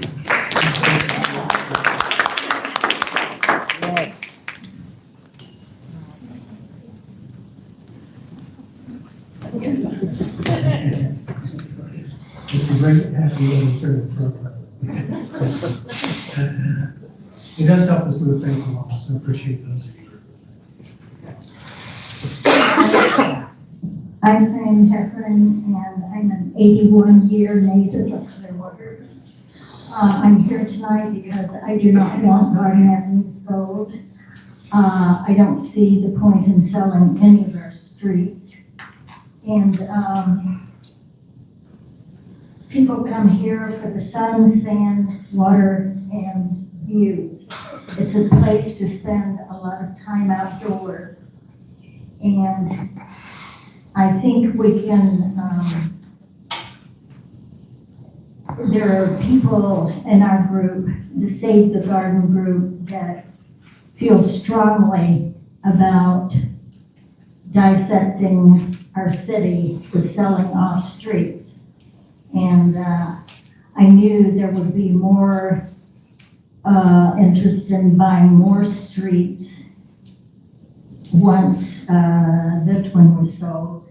And so it's kind of like a never-ending battle.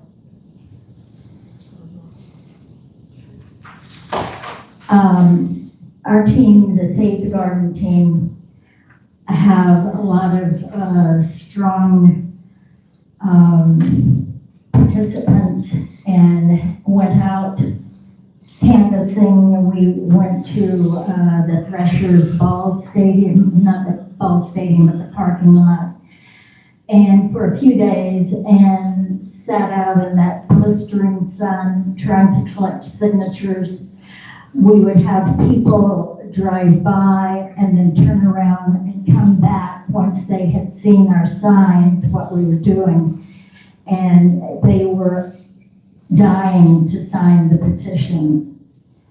And we went out in Island Estates in the brutal sun and collected signatures, and my friend even nearly passed out just walking from door to door in the heat out there.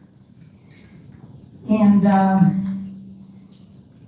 we also went in neighborhoods walking in the heat, but our team members thought it was worth it because this is a serious decision, I think. Why would the people of Clearwater want to start giving up their streets? I don't understand it. Amen. Yeah. So I think it's only fair. Of course, we didn't get all the registered voters on our sign-up sheets, but I think if you put it on the ballot, the next ballot, you would get a ton. Thank you. John Diekman? Nice job.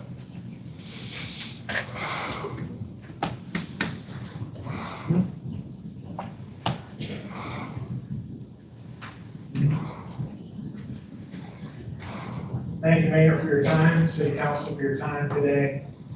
My name is John Weedman. I live over by Clearwater Mall area. And I signed the petition as a registered voter to have the voters decide when property should be vacated and when it should not. As Ms. Barber has mentioned, the democratic process, that certainly is a democratic process. To have the voters in Clearwater, some nearly 8,000 people signed a piece of paper and said, this is what we would like to do. We would like to have a voice in this. So I'm not going to be long. I just ask that you don't silence my voice or silence the voice of 8,000 plus people who want to preserve their city. They want to see it to grow in the right way, in a healthy way. And so that is my request. Please don't silence my vote. Don't silence the votes of what appears to be a majority of people here in the city of Clearwater. Thank you for your time. William Zipper? Zipper, yep. Hi, good evening.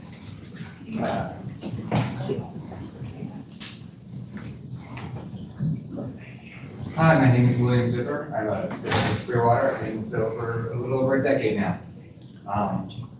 I would ask that, I hope you guys all treat them nicely. They're here tonight, including Ms. Evening, you, Ms. Paula, the clerk. I know that we disagree on whether or not the petition should go through, but we're all citizens of Clearwater. This is all our city. And all voices here should matter, and all should be treated with respect. Because of my love for the city of Clearwater, for all of you, and the respect that I have for the work that has been put in for this petition, and for the voice of everybody in Clearwater, that I think it's public property, which means it's the people's property, which means it should be the people's choice. If they want to give it away, but let them make that decision. God bless you, all of you. Please have a good night.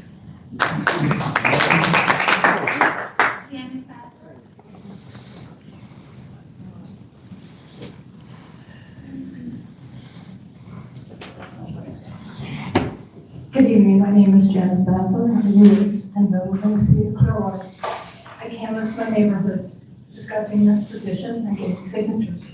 This is the same neighborhood that you live in, Councilman Menino, because I live very close to you, right across from State Street Park, the place you all just were, very recently. I wanted to share about my encounters and talk about 3 groups of voters.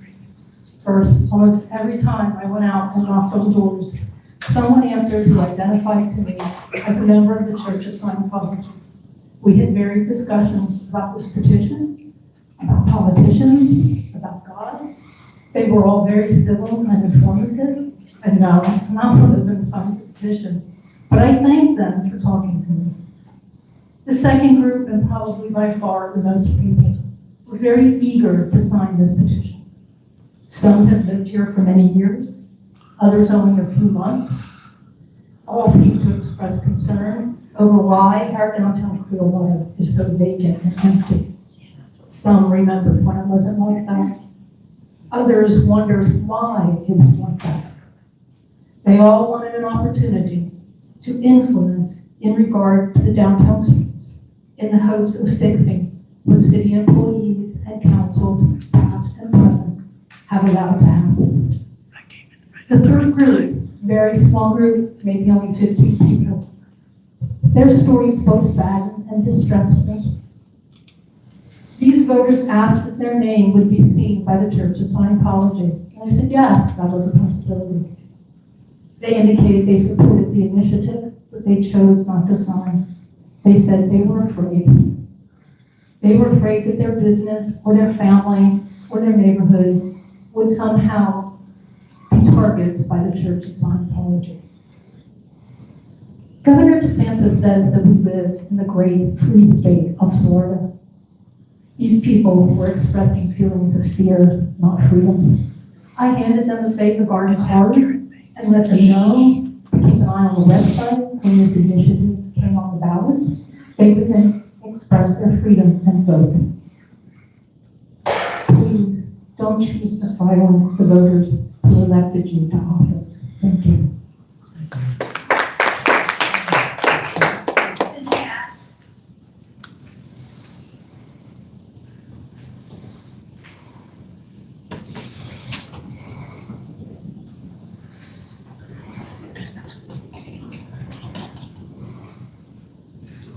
Thank you, everyone, for allowing us to speak. I am Mrs. Warren, and I want to thank the clerk for giving us a shirt. This is the monumentous job. I wonder, monopoly. Monopolies are not good. The only monopoly that's good is the game. Now, I've read that Scientology owns about 200 properties in downtown Clearwater. That's insane. And I've heard that they're not shy about using that information as a pressure tool when they want something. And now they want a street, and I've heard that they want 2 more also. So, that's just ridiculous. No one entity should have that much power over a city. If they do, then the voters really don't have a say. Only the most rich and powerful people use, and that is America. Put it on the ballot. Then you'll know what the voters say, and you'll know they're really voters. Thank you.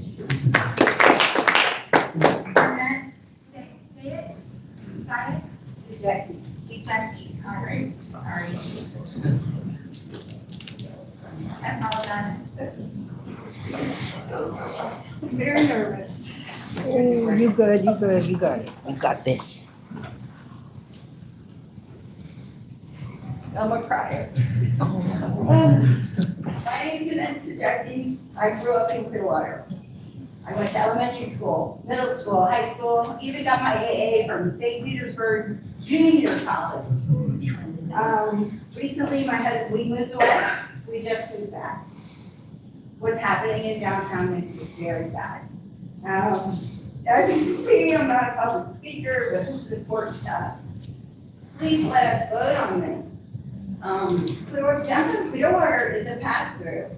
People pass through us to get to Clearwater Beach. I don't want to meet. We didn't move to Dunedin. Please, let us vote on this. And then it's not on you, it's on us. We just have to have a say. I did sign the petition. I was nervous. I'm nervous talking now, but please let us have a vote. Thank you. Michael Pajecki?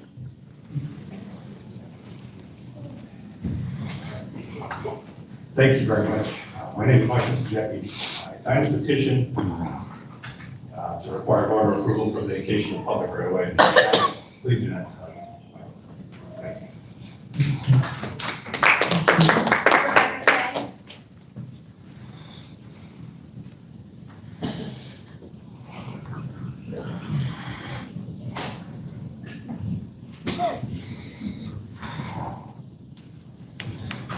Good evening, Mayor and council members. I am asking you tonight to do something very simple.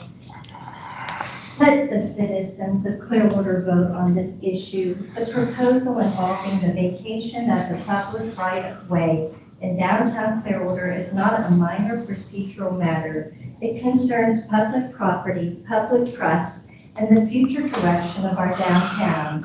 When an issue generates this much public attention, concern, and organized citizen involvement, the answer should not be decided solely by 5 people on this dais. It should be decided by people who live here, pay taxes, and call Clearwater home. Residents from across the city have signed petitions because they want a voice in the decisions that permanently affect public space. Whether someone supports or opposes the street vacation itself is not the point tonight. The point is whether citizens deserve the right to participate directly in a decision of this magnitude. Approving the certificate of for the citizens initiative petition does not predetermine the outcome. It simply respects the democratic process and allows voters to make their voices heard at the ballot box. If the council refuses to allow a public vote despite widespread citizen concern and verified petitions, many residents will understandably feel that their voices matter less than political influence, special interests, or private development goals. That would further damage public trust at a time when trust in local government is already fragile. Please show the people of Clearwater that public participation still matters here. Let the voters decide. Thank you.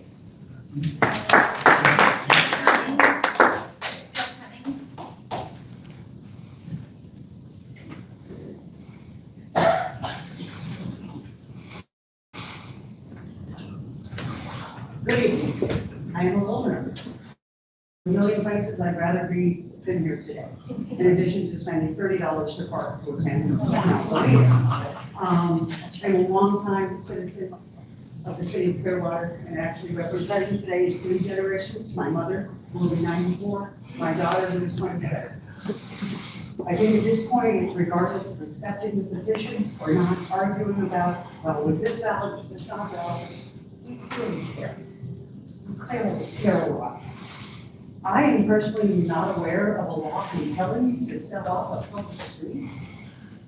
I believe it is completely within your purview to put this on the ballot regardless of the petition. People are very passionate about this, and there's tons of people we weren't able to reach. And I applaud everyone who works so hard with no money with no outreach, old fashioned. And I believe that if you put it to the voters, you may not like this, but that will show that our elected officials are acting independently. You're ready. Without fear or manipulation. I think it's a common denominator to all these meetings of the pushback of the Church of Scientology and all. Many years ago, we put on the ballot to sell off a public golf course. And Scientologists buy that golf course. We put the voters said, no, we're not gonna do it. I attended Monday's meeting and we're talking about this beautiful revitalization of Clearwater. We're not gonna achieve growth or aid in any form of growth if you're gonna take away more property. The irony is the definition of revitalization is the active process of bringing something back to life. It implies transforming something that has declined. How are you gonna revitalize by taking away more things and making them inaccessible?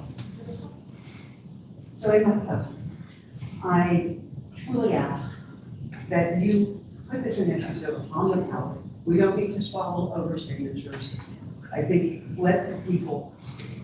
And if it is your true and honest goal, creating a welcoming atmosphere for downtown Clearwater, please do justice.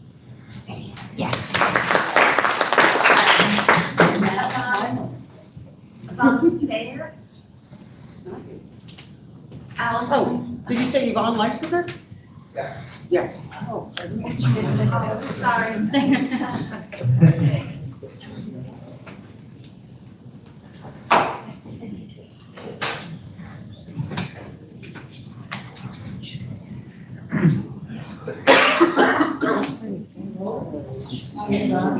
I resigned in Princeton, and I did sign that petition, because I believe I was protecting public property. Now I'm gonna have to use my notes, because I've heard some wonderful words. Clearwater to me is so much like a college town, a university town. You know, the town and the university, we work together. Yeah, I know what I'm talking about. And they do it in a shared city. They're sharing that city. And our large institution happens to be the Church of Scientology, which, and I have to say, as it appears, and I'm not a member, I'm sure you don't know everything about it, but it does appear to be very large, very influential, very wealthy. Here comes the bad news. Also, unfortunately, secretive. And I chose that word because it's more accurate, I think, than saying transparent. And that's the bad news, is that it doesn't help you people who work so hard to revitalize this town. Also, it's not located in one spot in Clearwater. It's sprinkled throughout the city, which brings concerns to non-Scientology citizens who are getting a little worried about perhaps the over-purchasing of our land, of our shared city.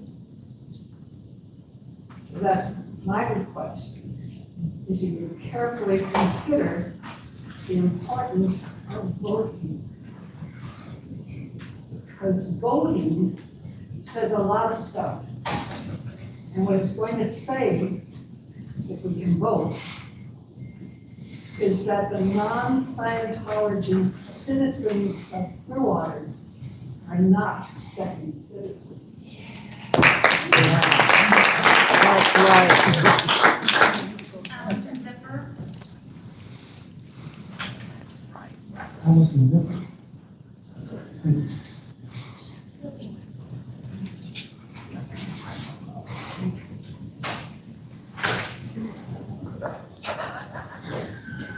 Hi, my name is Allison Zipper, and I reside in and registered to vote for the city of Clearwater. And I signed a petition on a fall afternoon in front of the Clearwater East Library. And that petition would require voter approval for the vacation of public right of way in downtown. Please don't silence my voice. Next speaker, please. Patrick Raftery.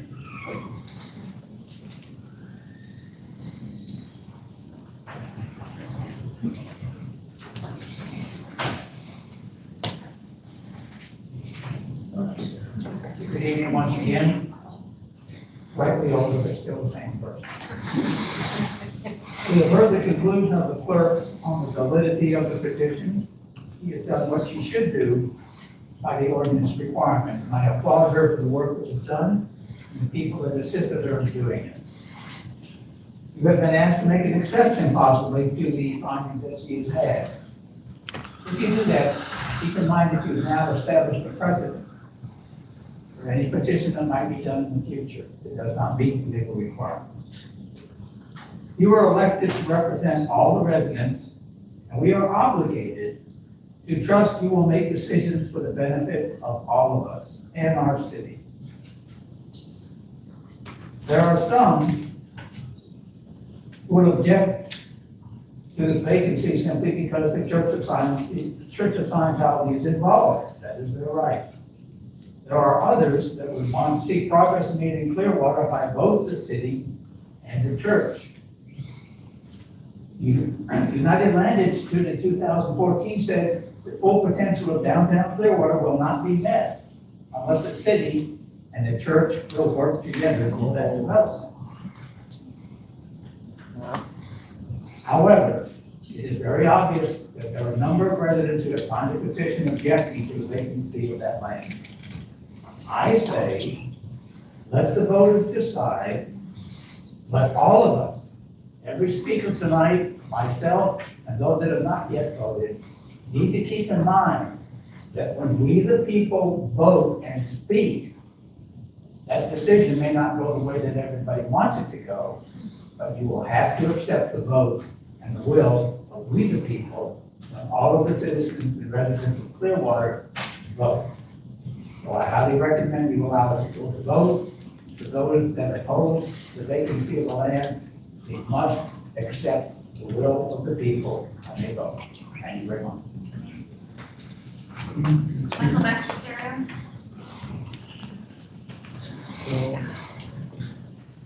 Again, thank you for letting me speak. I'm a registered voter, and you all know that. I live here in Clearwater. Before I go any further, I want to make an apology to Dave Alfred and to the rest of the diocese. If you ever thought that I said that any of you should take the money from the church, I never said that, and I would never say that. I respect each and every one of you, so I want to make that apology if it was mistaken by that. But in regards to why we're here tonight, I signed a petition to place the City Streets Initiative on the ballot. Several weeks ago, I asked the city clerk, Rose, at a board meeting, if my signature was thrown out. And she said it had been thrown out and I should sign again. Wow, how nice. But where were the other 4,300 plus residents that had their signatures thrown out? Were they told to sign again? I'm sure they were not. You have the power to either ignore the voice of the people to be heard or their vote to be cast. But I'm going to stop right there from what I was going to say because it's another story. But I've been humbled to hear all these people speak. Young, old, they work so hard. I heard Rose say earlier her staff did a great job, and I applaud the staff because they work hard and they get paid to do it. These people did a great job. They carried the water and they got no money for doing it. So they've done a great job. I'll go another step further to say in the last election, I believe there was probably close to 32,000 votes, maybe less than that cast, and it was a presidential election. Before that, the other election probably was about 24,000 votes cast out of all our voters. So that being said, you put this on the ballot like it should be, and I'll bet you get more than you ever had in a presidential election. So you can let the people speak, let their voices be heard, or you can make the voices of yourself be heard without listening to them. But I think you all will do a great job and put it on the ballot, so thank you for that. And thank you again for the opportunity to speak before you. Thank you. Is there somebody with the last name Allen? His handwriting is not much. All right, next person, Lauren Golden.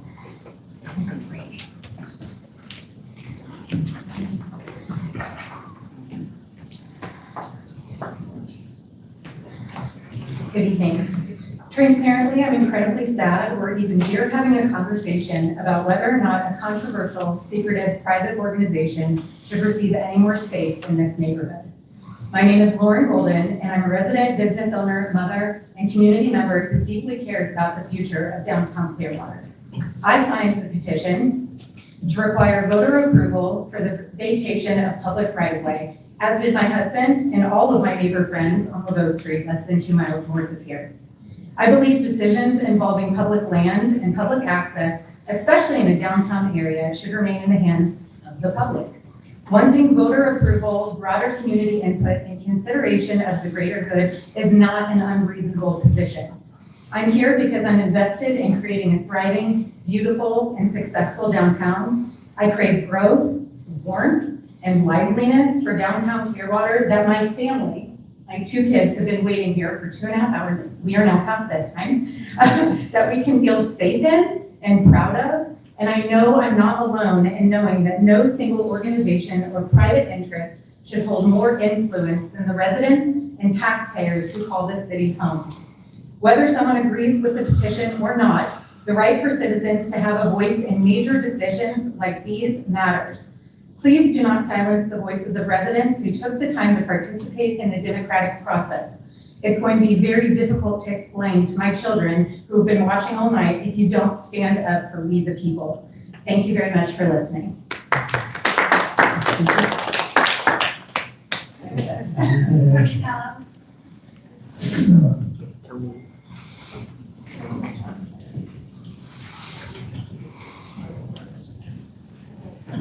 Jessica? Thank you. You have 1 additional minute. Better have. So I'm a restaurant owner. I believe myself to be a big fan of downtown Clearwater. I'm an active citizen. Been disheartened. I've been, to be honest, ashamed of our local government. I had a speech planned. I think it's a story. It's just easier. My wife is the person who was a registered voter in this committee. My wife, put it this way, she can't even cheat a monopoly, let alone commit fraud intentionally, you know? So we're moving down to Clearwater. We have 2 little girls, one of my wife, and we were in the DMV. I was registered, same day she was. My little one's crying.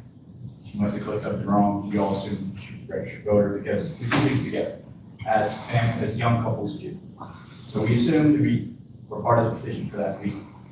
To my dismay, to my disgust, a couple days later, my mother-in-law was faced with a detective that came into our house, got a warrant, I got asked to speak.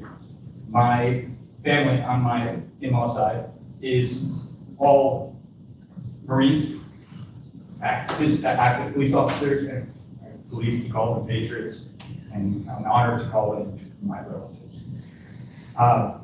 During this time, the detective came in, both my mother-in-law and my wife terrified. I think a homicide detective or something like that is, in my eyes, ridiculous, but each their own.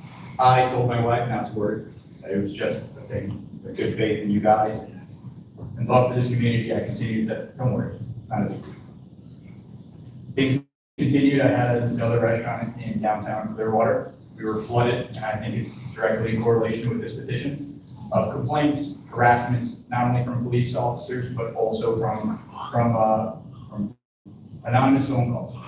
During this time, I was with my in-laws, and my brother-in-law, Joey, was on the phone call. We were at one of our relatives, one of their kids' birthdays.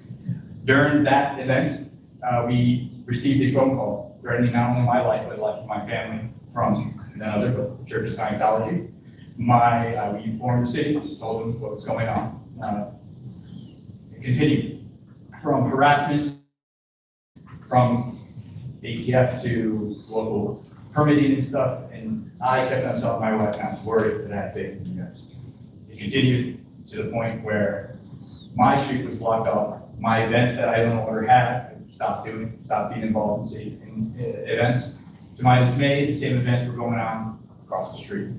I again told my wife, and I was worried. It's just things happen. I no longer believe that. I was also told during when these things were thrown out that 2 votes were already in the bag by someone. I have friends in those in high places from here to California and in New York. I sit at bars and I drink here. I was informed by a gentleman who now shares coffee with you guys and talks. I'm not going to say who it was, that this was already thrown out. It was already won. The conversation with you guys are, it's not going to happen. I said, that's not true. It can't happen. It's impossible. And that the people who on this board sat were too scared, if not in cahoots with this, to throw this out. That there would be every action to throw it. I asked you guys, Thank you. no, I haven't finished. That was the additional concern. I asked you guys to make me look like a liar. Thank you.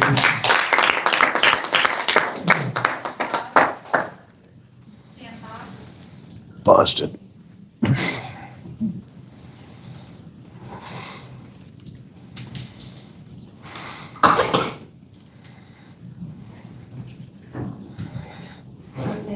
I lived in Clearwater. I lived here 21 years. And I loved where I loved to walk around the area, even downtown Clearwater. I come down and walk. Not that it's really welcoming anymore, but I'm a registered voter and I signed as well as with others that also canvassed and waved the signs and along with many others to make it open for other people to sign the petition also, so that their votes would count as well as mine. So just praying for approval for the vacation of public right of way not to happen for, I want the voter approval for the vacation of public right of way in downtown Clearwater, the petition to require that. And just a little thing for all is listen and silent are spelled as the same letters. And I don't think right now is the time for any of us to be silent. And I just hope that you will consider not silencing our voters.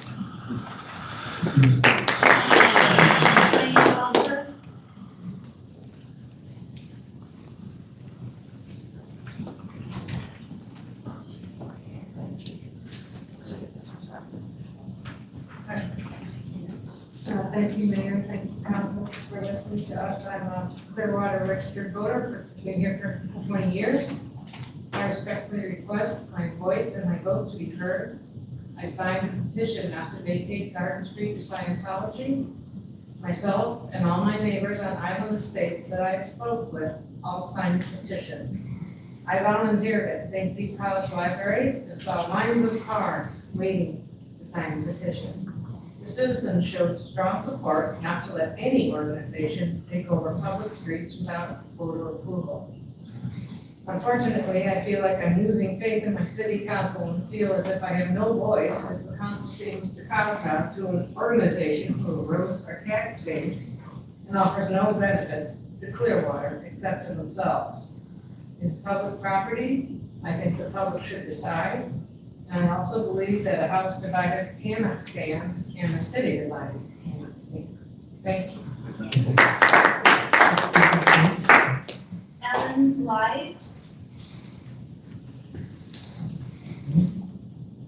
Genevieve Likes Dimmitt. I can't give you my card yet because I wrote my notes on the back. So, I'm Dee Tennant, and I live on Clearwater Beach. And I'm not a good public speaker, but I did not have the opportunity to sign the petition. And I'm ashamed that I didn't go out and gather signatures myself, but I have spoken to a lot of my neighbors and friends. And I literally have not found one person that is in favor of not allowing the citizens to vote on this and not a board of selling a public street. So obviously you've heard from a lot of people tonight, and a lot of people did sign petitions. And I think the right thing to do would be to allow people to vote. And I'm just wondering if there's a good reason why you would not. Because, I mean, you don't have a petition to make a decision to put this on the, to let people vote. So I just wondered what reason would be not to allow that. Thank you so much. Mayor, we have 33 seconds left for the hour. Yeah, how many speakers do we have? We have 5. Okay, yeah, council, I'm about the folks who said they paid $30 tonight, so if we only have 5, go ahead, consider the council. Yes, absolutely. Our next individual, Sylvia Patterson. No?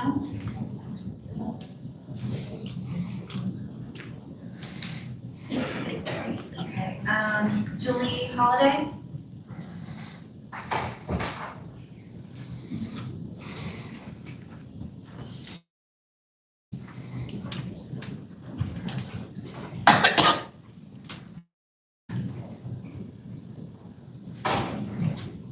So since we're in overtime, I'll make this quick. And I've, throughout the past hour, heard all the sentiments I have already expressed to you. I signed this petition very early on, as well as my husband, my son, and close friends. And we like our signatures to be counted and our voices to be heard. And one thing I've gathered tonight that I don't understand is, why aren't you leaping at the opportunity to put this on the ballot? To take it out of your hands, give it to the voters, and nobody has to be angry with you or upset. Let the public deal with it. They can be angry at each other. Put it on the ballot and let us vote. It's called Pale. Kathleen Warren.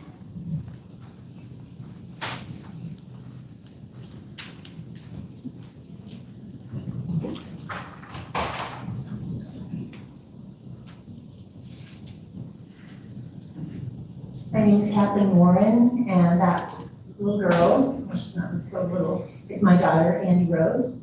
And she has, as you can see, significant special needs.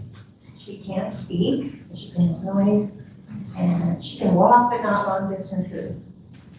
I don't have a caregiver for her, so when I went out gathering signatures, door to door, or in a public setting, I took her with me. She's mostly patient.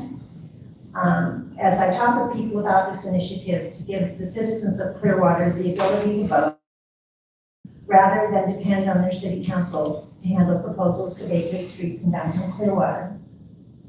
The two of us, along with the other hardworking people in the safeguarding group, have worked tirelessly to take back our city and to safeguard now. Mr. Albrecht, Mr. Menino, and Mr. Cotton, I feel like you truly hate your constituents, those people who supported you and voted for you to make the decisions they care about. Not one of you during your campaigns pledged to support Scientology or any other rich and powerful group that wanted to purchase property and streets in downtown Clearwater. All three of you pledged to make decisions for your constituents. You have over 8,000 of these voters telling you they want a voice in the decision to allow Scientology to purchase Garden Avenue. These citizens are frustrated and unhappy with the decisions of the city council for the past 50 years. Every one of these 8,000 people are appalled and frustrated that this city council continues to sell land and properties to Scientology. Why are you gentlemen unwilling to do what they want after you promised you would? Mr. Menino, I recently saw an ad you placed when you ran for this council seat, and I'm from your ad. How have you stood up for the Clearwater residents? How have you protected our quality of life? Our neighborhoods at City Hall? Why you vote to sell Scientology at public street that your constituents don't want you to sell? I talked with one lady in the countryside area. When I explained to her why I was asking for a signature, she told me Brian Cotton would not be voting to give Scientology Garden Avenue. I know him. I worked on his campaign. He's a Christian. He would never vote for this. Sadly, I had to inform her that you, Mr. Cotton, are one of the strongest advocates for giving the street to Scientology. And disappointed and frustrated because she believed every promise you made when you ran for this seat. As I said in the beginning, I believe you must hate the citizens of Clearwater because you refuse to listen to them and do what they ask of you. The citizens of Clearwater do not want Scientology to take any more buildings or streets in their city. And I do mean take. Money means something for them. Thank you.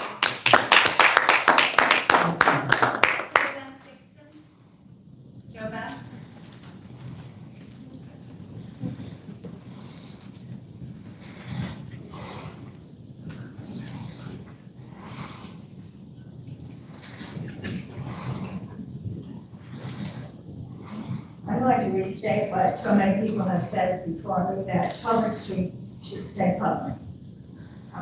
The public should have a vote or a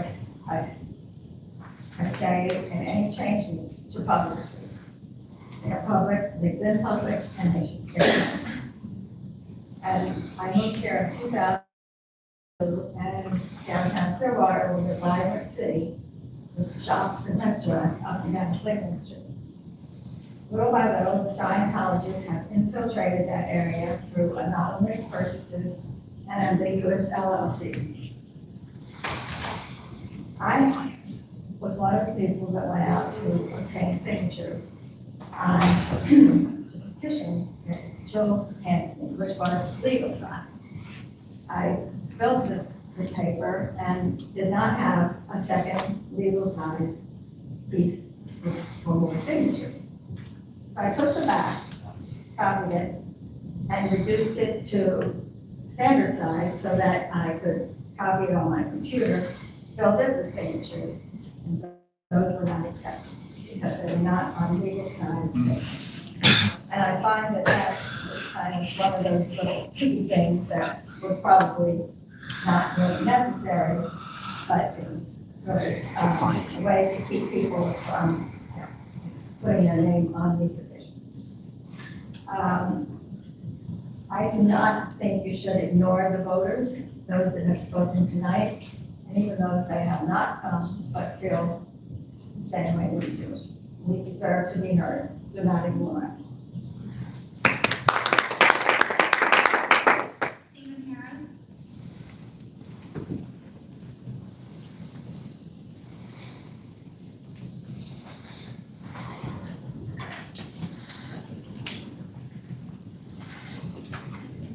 I hope you all are disturbed about what we've heard from various folks about what's going on in our government, that somebody will take a peek at it.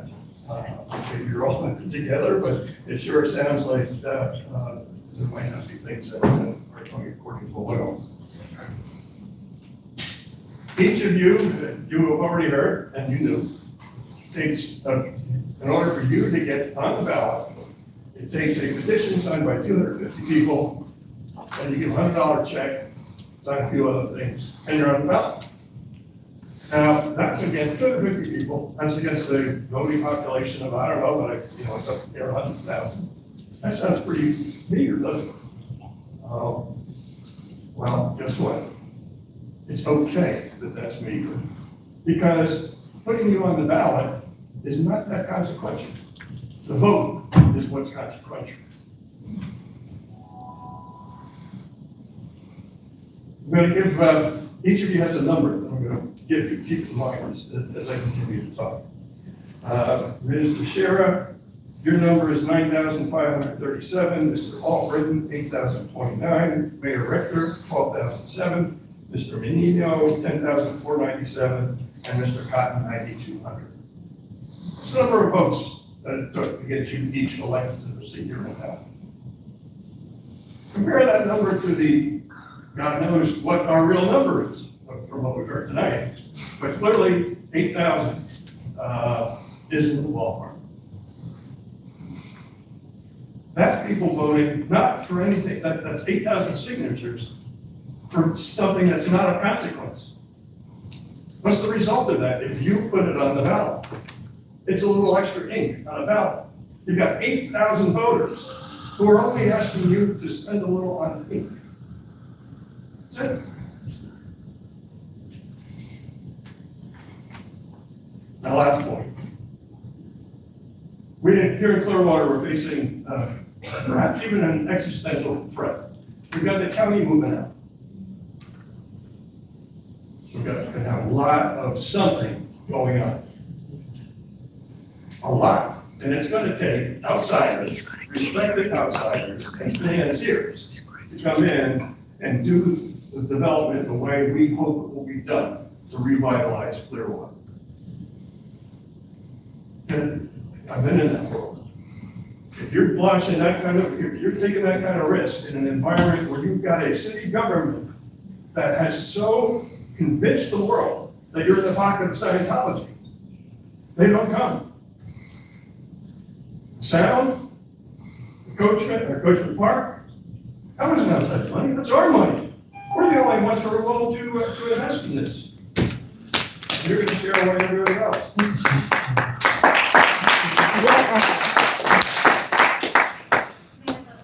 That's the rest of the list, but I know there's 2 individuals standing.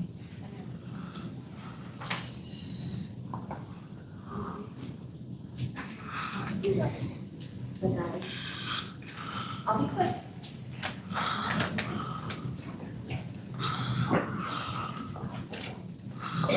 I'm Lois Topchoice, and I'm from the Delaware district.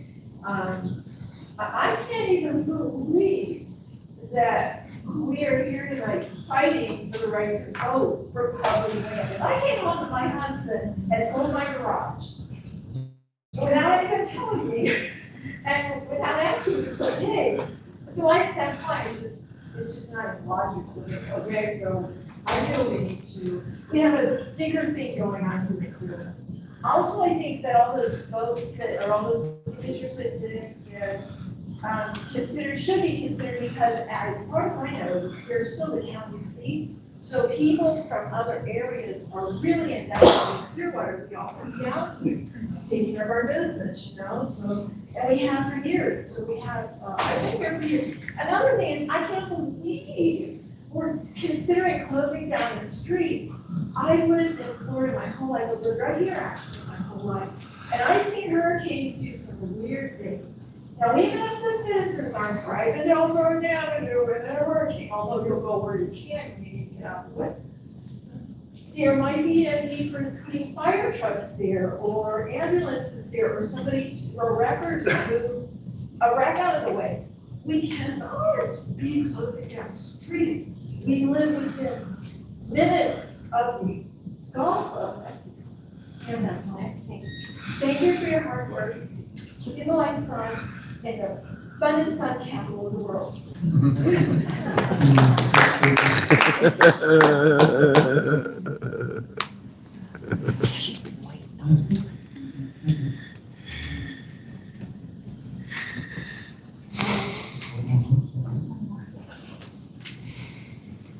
Good evening, Council. This is actually my first City Council meeting. I'm proud to be here, proud to be a citizen. And I would just like to say, safe garden. Thank you. Yeah. Stayed out there for 2 hours.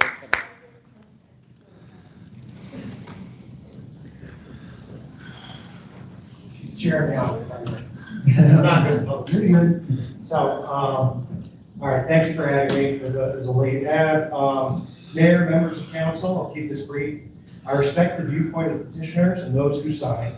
Their efforts were real and the civic instinct behind it is very much worth acknowledging. But this process has proven two things.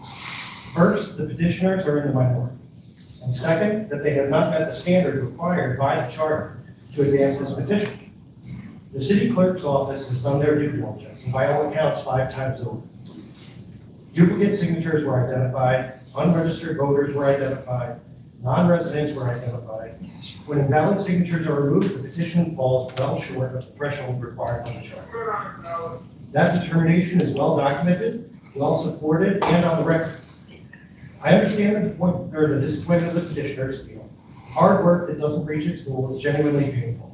But disappointment is not a basis to override the clerk's determination, and sincere efforts is not a substitute to meet the signature requirements.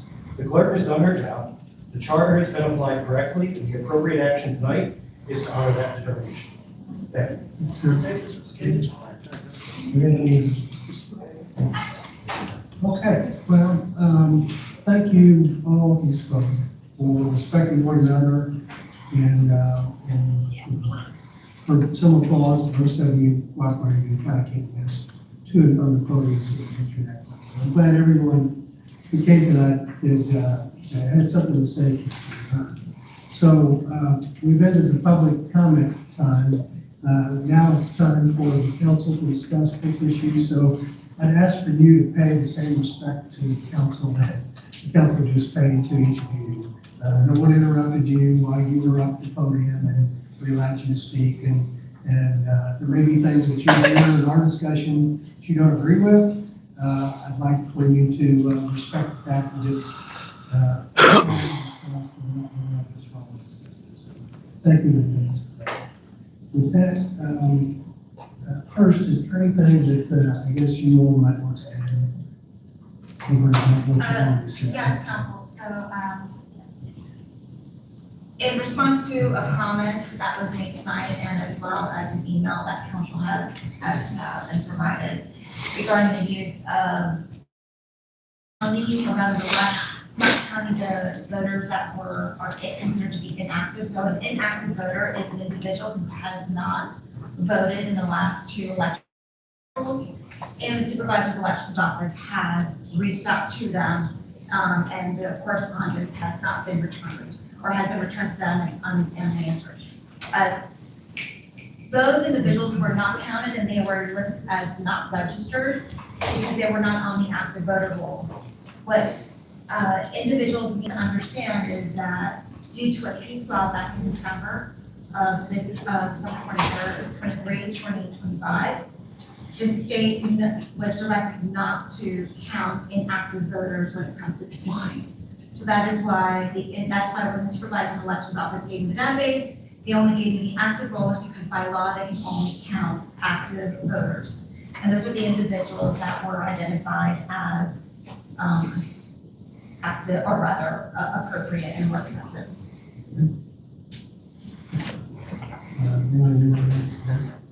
Just a couple things. So there was a couple comments made during the public comment about the rejection of the petitioners committee, which is not comprised of 5 voters, and that violates the First Amendment. I'm not aware of any case law that states that. In fact, I'm not aware of any legal authority that states that not being registered to vote is something that's curable.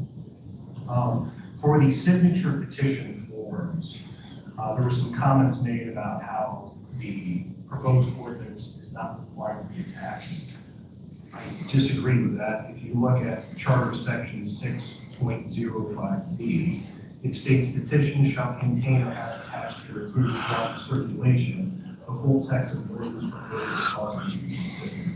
Also, on the signature petition forms, in the first whole paragraph, underlined, it says a copy of the proposed ordinance is attached, so this is required. As to the clerk not specifying particulars, if you look at the clerk's certificate, she followed the part of the charter in 6.06, and she specified the specific grounds, such as the grounds in 6.05A, lack of voters, and in B, not having a full attachment. Okay. I think the way we'll do this is, would the council have questions? So we try to first. Questions, I got the inactive voter was, how many was there? 16,000, roughly. Of the ones that were rejected because they were determined to be inactive. So based on the petition, so 16,000 is what's found on the inactive roll for the city of Clearwater. For the petitions that were submitted, so in the amendments, they submitted, there were 148, but of the 148, only 91 were not registered. When they submitted initially, of the non-registered, it was 519. And when those that were submitted that were not counted because they were signed prior to October 7th, that was 549. So if you were to add all three, they still fell short of, because a lot of the other signatures that were received did not live within Clearwater city limits. You're welcome, Lindsay. So if no further questions, then anybody like to comment or discuss? I got nothing. My battery's about to die. Okay, Vice Mayor. Okay, Mr. Griffin, thank you. First off, to everyone here, I want to acknowledge the civic engagement we've seen here. Getting signatures is no easy task. Many of you acknowledge that every elected official sitting here goes through the process and understands firsthand just how tasking it is to get 250 signatures. So gathering more than 8,000 signatures is absolutely commendable. And I genuinely respect the effort and participation involved. Civic engagement is healthy, it matters, and it's one of the strengths of our nation. But civic engagement must also operate within established rules and procedures. To the committee, it was said that not knowing whether a committee member was registered to vote was a minor clerical issue. Respectfully, I disagree. We teach our children from a young age to follow instructions and complete requirements properly. Rules matter because consistency matters. Intentions may have been good, but that doesn't erase the obligation to follow the process correctly. I also believe context matters. Many of us remember how the Save the Garden Committee specifically originally formed around the proposed Garden Avenue vacation request. At the time, presentations were made involving the Mac Dixon Memorial Park concept, which later had to be revised after concerns arose regarding the use of a family's name and involvement. The concept evolved into a broader historic and downtown theme, and after the original vacation request was withdrawn, the committee transformed into the petition drive we have before us today. A few weeks ago, I reached out to several pastors personally within Clearwater's African American community and simply asked whether there had been continued outreach or collaboration regarding the vision that had originally been presented. What I heard concerned me. Some were unaware the committee was still active. One had only vague knowledge of the petition itself. And to me, that raises an important question. If the demographic of our community is going to be publicly championed, that community should remain actively included. In my view, the very first signatures should have come from the very people who were originally presented as partners in the vision, not used as a means to an end. Now, for my concerns as a Christian, our calling is to know Christ and make Christ known. It is to lead people towards grace, truth, redemption, and hope. It's the gospel. That God sent his Son, Jesus Christ, to live a sinless life, to be crucified, buried, and raised 3 days later. Later on, raising to the right hand of the Father God, so that when we stand before him one day, it's not our works that justify us, but the sacrifice of Christ. So when I see fellow believers, specifically in this committee, publicly defining themselves primarily through opposition to their neighbors, it begins to resemble a modern day crusade against a religious organization more than an effort to reflect Christ in our communities. And that's disappointing. Because people are always watching how we conduct ourselves. Whether we reflect anger or we reflect Christ matters. I finally want to address the broader conversation that is downtown. As a second-generation Clearwater native, for decades, many residents, including myself, have asked the same questions. Why is downtown stagnant? Why are buildings sitting empty? Why is there no movement? Now we're beginning to see investment, redevelopment, entertainment, restaurants, construction, visible progress. That does not mean that every decision up here is going to be universally agreed upon. But we cannot spend decades asking as a community for activation and then oppose every sign of activity when it finally arrives. I also do not believe requiring every right-of-way vacation request to become a citywide referendum is good policy for the future of downtown. Whether it's a small family business, a local entrepreneur, or a large developer, very few people will be willing to spend substantial time and money engineering, planning, designing, and navigating city review processes if the final outcome can simply become a political campaign that decides their project. That level of uncertainty does not just impact one organization. It impacts every future investment opportunity in our downtown and risks discouraging the very activation residents have been asking for decades. I also believe government must be careful not to overstep into the realm of private property rights. While regulations and oversight certainly have their place, there's a slippery slope when government begins to decide who can or cannot own property based upon the size of their holdings or public sentiment. In my view, the role of local government is to apply law fairly and consistently to everyone. My responsibility is to represent all of every neighborhood, every resident, and to pursue results that move our city forward together. At the end of the day, tonight's question is actually very narrow. The question is whether or not the petition is legally sufficient. After reviewing the data that everybody has heard from the clerk and the city attorney, I do not believe it is. And for that reason, I will be supporting the clerk's certification. Thank you.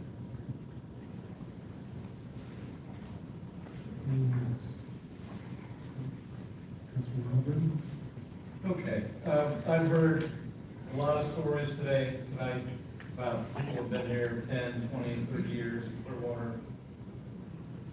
I understand everybody sitting out here in the audience hates church Scientology. Okay?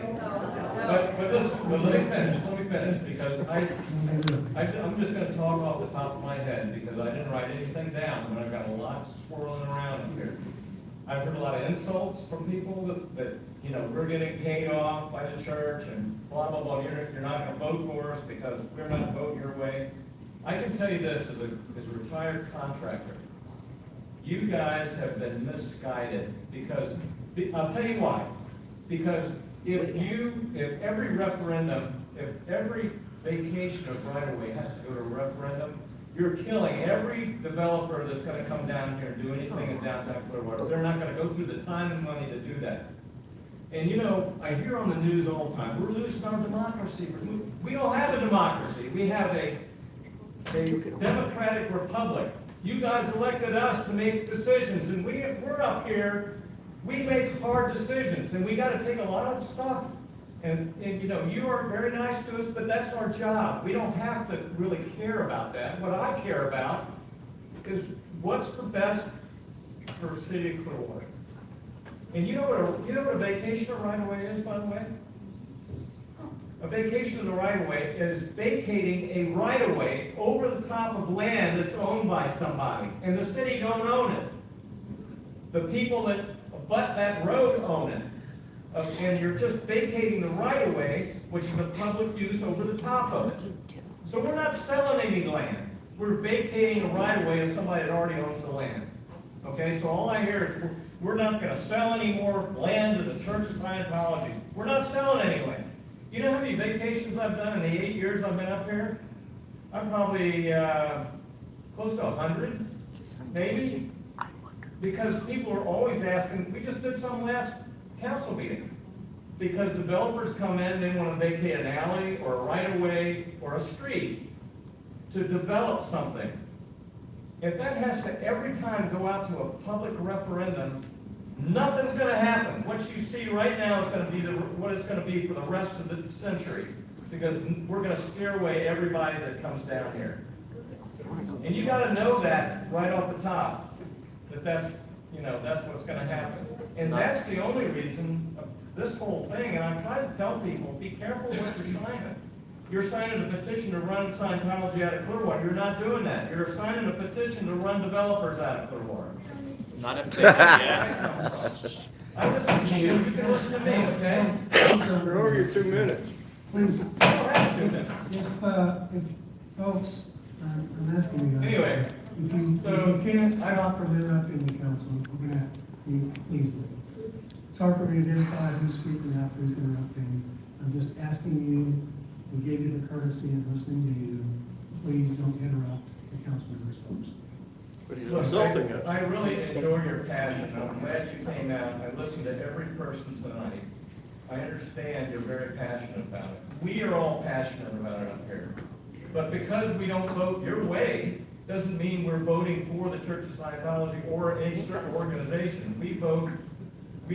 Our job is to vote for what's best for Clearwater. That's all I wanted to say. Somebody else can take over for me. Yeah, please. That would be great. Anybody else? Mr. Medina? Mayor, thank you. We'll just take a deep breath for a second. I'll breathe. I want to thank everybody who came out, shared your stories with us. Obviously, this topic in Clearwater was always emotional, and it has been for 50 years, and rightfully so. And with those emotions come frustrations. I feel those same frustrations. Come anger. I felt that same anger over the years. But when people disagree with you from the dais, it doesn't necessarily mean your voices are not being heard. It doesn't mean that your voices are not being understood or counted. And that's not necessarily what that means. Let me quickly take the suspense out of it so I don't have you sitting on the edge of your chair. What this is tonight, as the mayor said in the very beginning, is simply approving or disapproving the clerk's certificate. Our city charter in Clearwater, to me, is more than just a document, stapled piece of paper, a binder on all of our shelves. It's a foundation and a framework of our local government. It protects the voices of the people, just as it gave you this pathway. It also protects our city. When citizens engage in a petition process like this, we understand you clearly care. Nobody said you didn't, we get that. We also applaud and understand and recognize the hard work that goes into it. It's not easy. We've all seen your committee at special events in the hot sun at 96 degrees outside of our recreation centers or our libraries or at music festivals. We've seen you out there, and it's uncomfortable. I get it. But I applaud the effort. Whatever decision is made up here to certify or discertify should not take away from the passion, the effort, and the love that the committee and your group has put towards this petition process. It should be recognized. That very exercising of your rights in this democracy is directly related to how we shape our government. But that is why protecting the integrity of our charter and the provisions and the processes involved in it is also vitally important. Regardless of where anyone stands on a particular issue, every resident should expect and deserves the process to be fair, transparent, lawful, and accountable. I trust in our clerk's office that it was fair, it was transparent, It was accountable. We didn't just run through and check names one time. We've heard 3, 4, 5 times, and I commend the committee for how much work that went into this. I also commend the hours of time and resources that our staff have devoted to not just counting, but to answering questions, answering emails, and facilitating a process that's fair, a process that must be fair. We as a dais, we as the leadership team, clerk, the city attorney's office, we must all have confidence that those signatures that are collected are properly verified and the rules and guidelines are followed in a consistent manner. I believe they were in this instance. This decision today that's before us, it's not about politics. We have to be able to take that layer of emotions out, although it's challenging. It's about preserving the rule of law and protecting the integrity of the charter in the city of Clearwater and of our great city. And while we disagree, what we all agree in is that we love our city. We're passionate about our home, Clearwater. We all believe that Clearwater is one of the best cities, not only in the state and in the country. There's no questions about that. We believe in that. We're as passionate. There's no questions about that. But with that said, while I acknowledge and respect the time and the passion put into it, I strongly feel that based on approval or disapproval, I'm going to support 100% the decision of the city clerk's office. I know in my heart of hearts it was made with the utmost integrity, the utmost fairness, and as transparent as this process could be. Again, I thank you all for your passion in our community. I thank you for being out here and exercising your voices. Again, your voices are heard, they're not being silenced. I'm going to approve the clerk's certificate.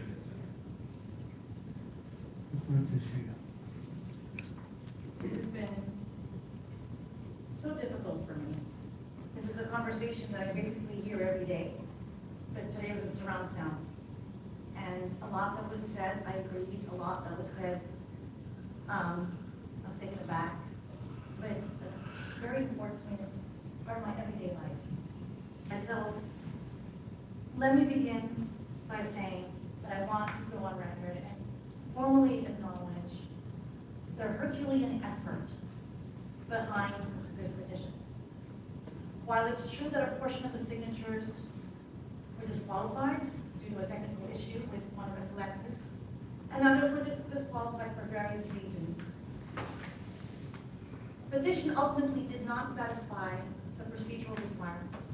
That does not diminish the fact that thousands of residents chose to publicly express their concerns through that process.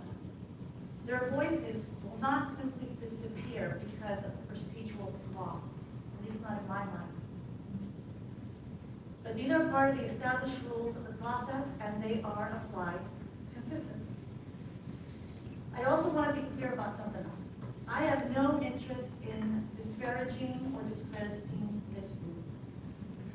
It is important to acknowledge that part of this initiative is rooted on a level of mistrust. And even though we might disagree, that feeling must not be ignored. But at this time, with all the information conveyed to me, I do want to state for the record that I have full confidence in our city clerk and staff.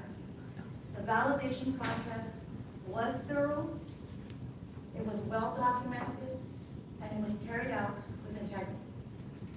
Again, recognizing that does not diminish the voices behind this petition. It simply affirms that the process itself matters. I have met with this group on more than one occasion, and I genuinely was impressed with the passion and commitment, and I enjoyed the conversations. I do, though, regret that we were ultimately unable to come to a compromise on the language or agree on other possible alternatives. Now, I want to be equally clear. I do not support the language of this petition. I do feel, after speaking with so many developers and the industry, there is a lot of potential negative impact, and I don't want to jeopardize where we're at with the revitalization of downtown. never got translated into dismissal, and I'm not dismissing it. This initiative deserves to be recognized for what it is, and it is a significant demonstration of civic engagement. As many of my colleagues know, and it's been mentioned before, collecting 250 signatures was difficult. I encountered people that simply did not want to have their name on a document that was public record.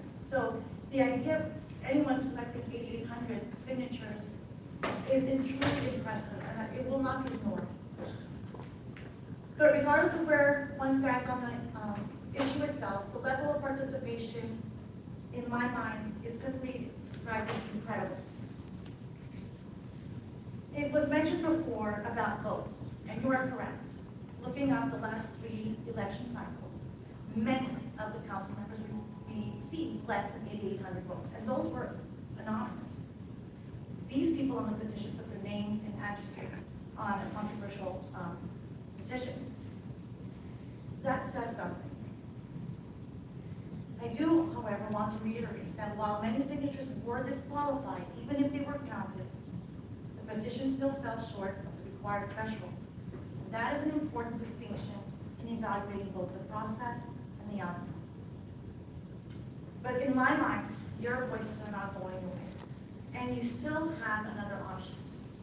There's an election coming up.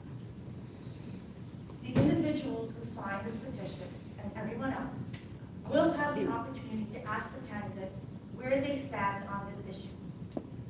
And they should insist on clear answers, not vague positions or carefully worded ambiguity.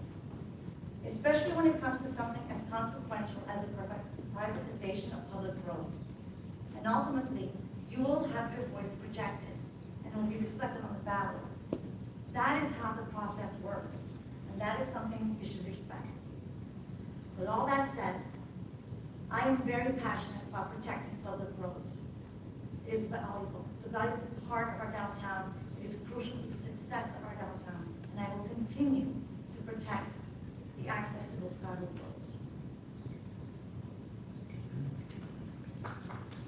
I will go last. So I first want to say this about our city clerk. This is not, one of the speakers tonight said that she had done a monumental job, and I want to echo that. This is a petition really of first impression for the city and for her. We've not encountered this kind of petition for many years now, since she's been city clerk. I can tell you that I have the highest respect for our city clerk. I don't know all the city clerks around the state of Florida. I know a number of them, with a lot of good ones. But I will put our city clerk up against any city clerk in the state of Florida. In my opinion, she's one of the best clerks in the state. She shoots straight down the middle. She works very closely with our supervisor of elections, Julie Marcus. We were doing the petition cards. She doesn't actually review those. The supervisor of elections office does that. And I know Julie Marcus, our supervisor of elections, and Julie always says, you know, when it comes to election time, doing my job, I'm not Republican, I'm not Democrat, I'm independent. I'm to be fair to everyone. And I can tell you that our city clerk operates the same way and has done that here. You may disagree with her, you may not like how she decided things, but I can tell you she did it with integrity, and her office is one of the best in the state of Florida, and I want to commend her for that. I also want to say, secondly, that I appreciate everyone coming out tonight, except the ones who paid $30 for parking. Unfortunately, you know, soon we'll have a separate city hall, and they can have concerts over here. We won't have a conflict, and we won't have to do that. So I apologize for everyone that had to pay for parking tonight. But I appreciate you coming out and sharing, because that voice is something I hope we all hear, and I hope the community hears, because I know, and we know, just from being candidates, how hard it is to get those petitions across. And the first time I ran for office, I just took everybody's word. They lived in Clearwater, they're in the city of Clearwater, they're a registered voter. And lo and behold, I turned my first batch in and 100 or more got rejected. And what I learned is that, and what I've learned since being mayor, I get calls all the time from folks asking me to help them.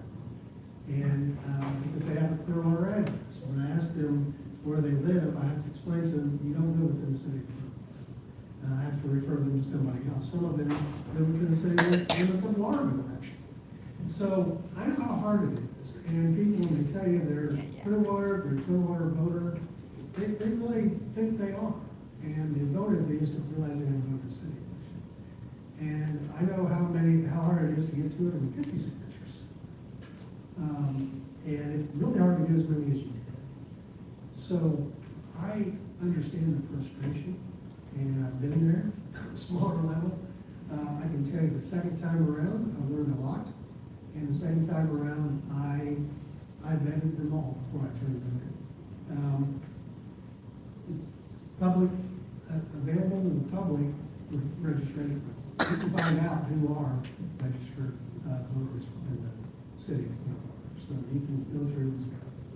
Hindsight, 2020, I'm going to help you this time, but another petition comes out. So I understand that, and I also understand this. The sentiment I heard expressed tonight is, I've knocked on doors, throughout the city of Clearwater. The folks who said that these signatures represent the general feeling of our city and community, I agree with that. I think it would be popular if it were on the ballot, because the sentiment that was expressed tonight, I think, represents a large part of the sentiment across the city. Right or wrong, whether you like that or not, I think that's the thing. But tonight, as I said at the beginning, we're not talking about that. We're only talking about whether or not this petition met the charter requirements to put it on the ballot. Unfortunately. And I hope that we would keep our discussion, at least up here, for that. I don't want to get into the debate on other issues, but I do want to say I don't agree with attacking Christians on this issue. I know for a fact there are people in the audience that came up to speak tonight who are not Christians. There are folks here tonight that spoke, they are of multiple faiths. I know folks that signed this petition, they are agnostic or atheist. To attack Christians, single out Christians, just because some did express their faith tonight, that is unfair, and I don't agree with that. The sentiment that was expressed tonight is a lot of different things, and a lot of different backgrounds, and I just wanted to say that. But moving on to where I landed on this, I viewed this because I've been practicing law a long time, a lot like when a lawyer would look at it. I looked at it as, if I were a judge, how would I rule on a motion for summary judgment? How would I take the case away from the jury to not let the jury decide, to say no on the law, there's no way they can prove their case. And so I looked at it every way I could to give the petition the benefit of the doubt. What if you did consider these signatures? So any of them that were signed before the committee actually had 5 people on. I gave the benefit of the doubt on that. Where I really had trouble was on this inactive vote. And some of the folks who turned out were not registered to vote in Clearwater. They weren't Clearwater citizens. They thought they were well-intended, but there just aren't enough. Even if you count those that were signed before the end, the full committee of registered voters to meet the threshold. And folks were talking about, I think there were some folks, not everyone, but some folks wanted us to deviate from the charter. Folks, we can't do that. Our charter, it has to be amended by voters. So our charter says what our charter says. And it requires a certain number. It does say Clearwater voters. We can't change. And the charter has requirements that just weren't met, in my opinion, in the clerk's opinion, by reviewing it, with the signatures that were sent. So that's the only issue before us tonight, and so I'm going to support the clerk's determination that the petition did not have enough required signatures. Again, I understand the frustration. I understand what was said tonight, and agree with a lot of it, that what was said tonight does represent enough people that you could get enough signatures. But with this petition that was turned in, I don't believe, based upon what the clerk's determined, I'm going to support her opinion, and it is not sufficient. So, if there's any further discussion, then we'll move to a vote. There's a motion. Motion to approve the certificate of city clerk and agenda item 7.4. Okay, all those in favor? Aye. Opposed? Unanimous. Thank you for coming tonight, those who came on this. Now move to agenda item 8.1. 8.1 is the second reading of ordinance number 9864-06. Ordinance of the City of Clearwater, Florida, and the future land use development of the company. Changing the land use designation of certain real property located on the north side of the Is that Gary Banks there? Gary Banks? Garrett Banks, you know, the cop used to come down? I don't know. From residential urban to residential medium, providing Thank you guys. You want to hear my speak? Yeah. Okay. What a load of crap.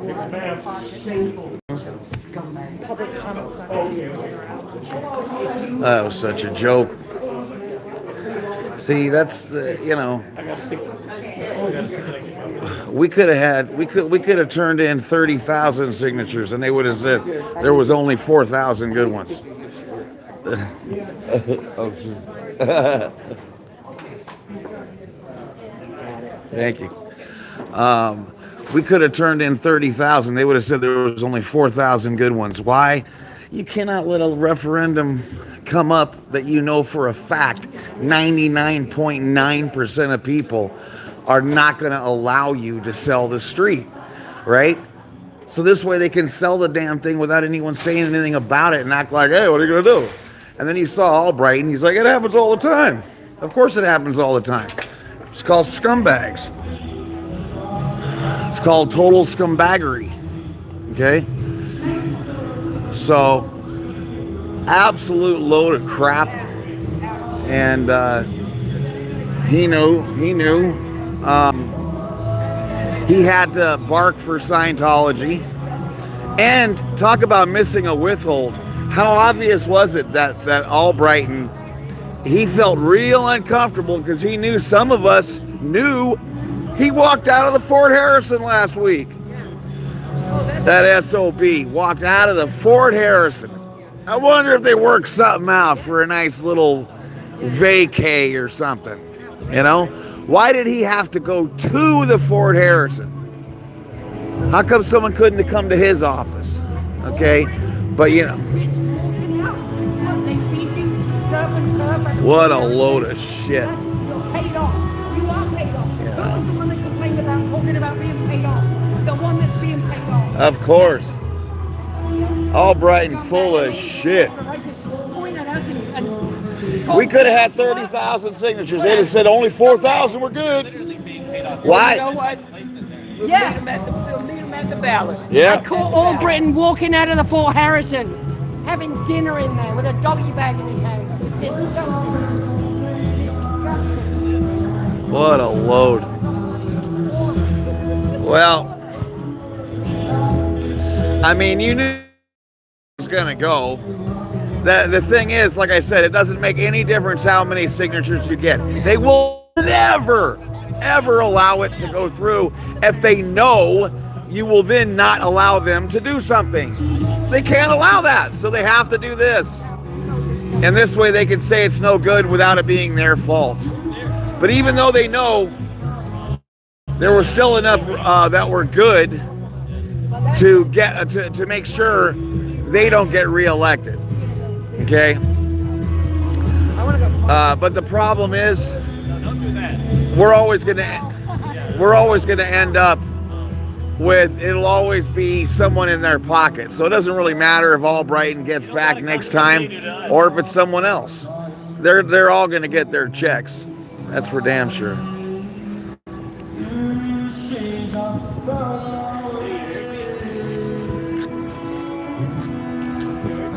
Let's see.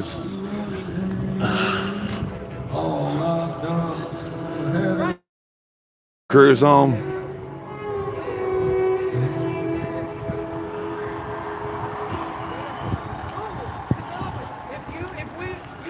Oh yeah. Ain't no developers coming here with Scientology here. No developers.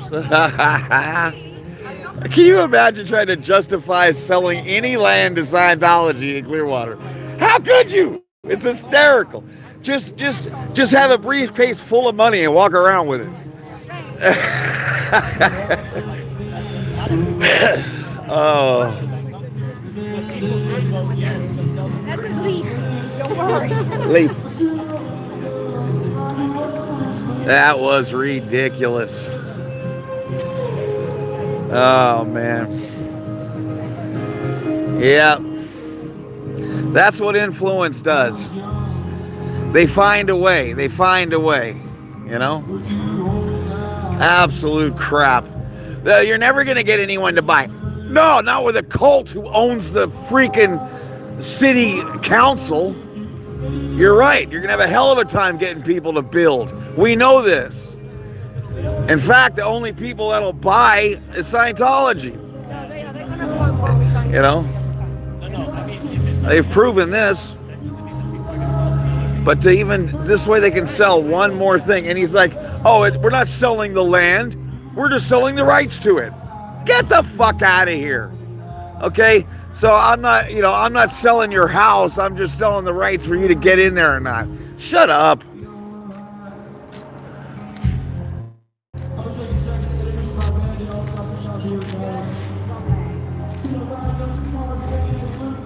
Well, they're just gonna have to see us every council meeting. They don't listen to our voices, but they're gonna fucking see us. Every month. They talk about taking it to court? No, they've done it. They voted it down. That's it. It's done. Oh, so that's it. It won't be on the ballot at the end? Yep. Oh. What up, Dragon Matt? How you doing? If they did put it on the ballot, we know what would happen. Money talks, Jay. That's right. I mean, this way they can be like, hey, we didn't sell them the property. We just gave them the rights to do whatever they want with it for money. What the hell are you talking about? I have a clip of him walking out of the Fort Harrison with a fucking Scientologist after having dinner. And Rector, I've seen Rector down there coming out of the Fort Harrison too. The mayor. They're a bunch of lying scumbags. Oh, I bet. All right, you know what? Let's go piss off some Scientologists. Wait, what's this? I'm gonna go, yeah, just go stand in front of one of their doors somewhere. I'm pissed. Where did I park for me? Over here. You parked in here? I don't remember. No, it was on board. Oh yeah, no, I think they park here. I parked in here. I didn't see $30 to park. Because of this shit. Oh, there was nobody there. I just went in and parked. Yeah. Well, of course, I was late. But... I think that's Scientology. Parking lot? Yeah. This one? Yeah. I think Mindy parked there last Parking by time. permit only. I don't know what that is. See? Yeah, I don't know. I don't park in there.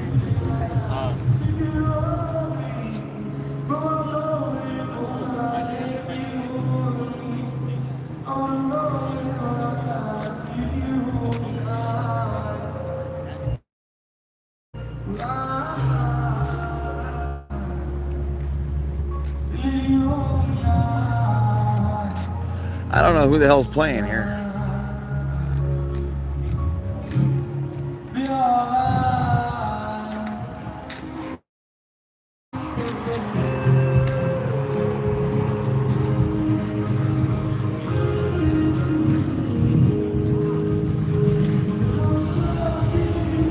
Wow, that was a big lizard, dude. That was crazy. What the hell was that?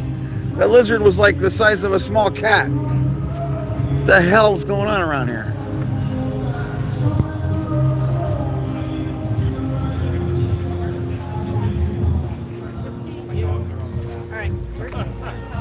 What? Are you still on? Oh, yeah. Oh, okay. I was just rambling. Who's playing, do you know? Sam. Sam somebody? Sam, it's pretty good, whatever it is. Yeah. Would have been a good one just to sit out here and listen to. So, were you surprised? Or is that exactly what you figured? I knew that that was going to happen. I mean, it was like not like a big letdown. Sam Barber. Sam Barber. Okay. Might be a little country. A little country, a little bit of rock and roll. Is that like Donny Osmond?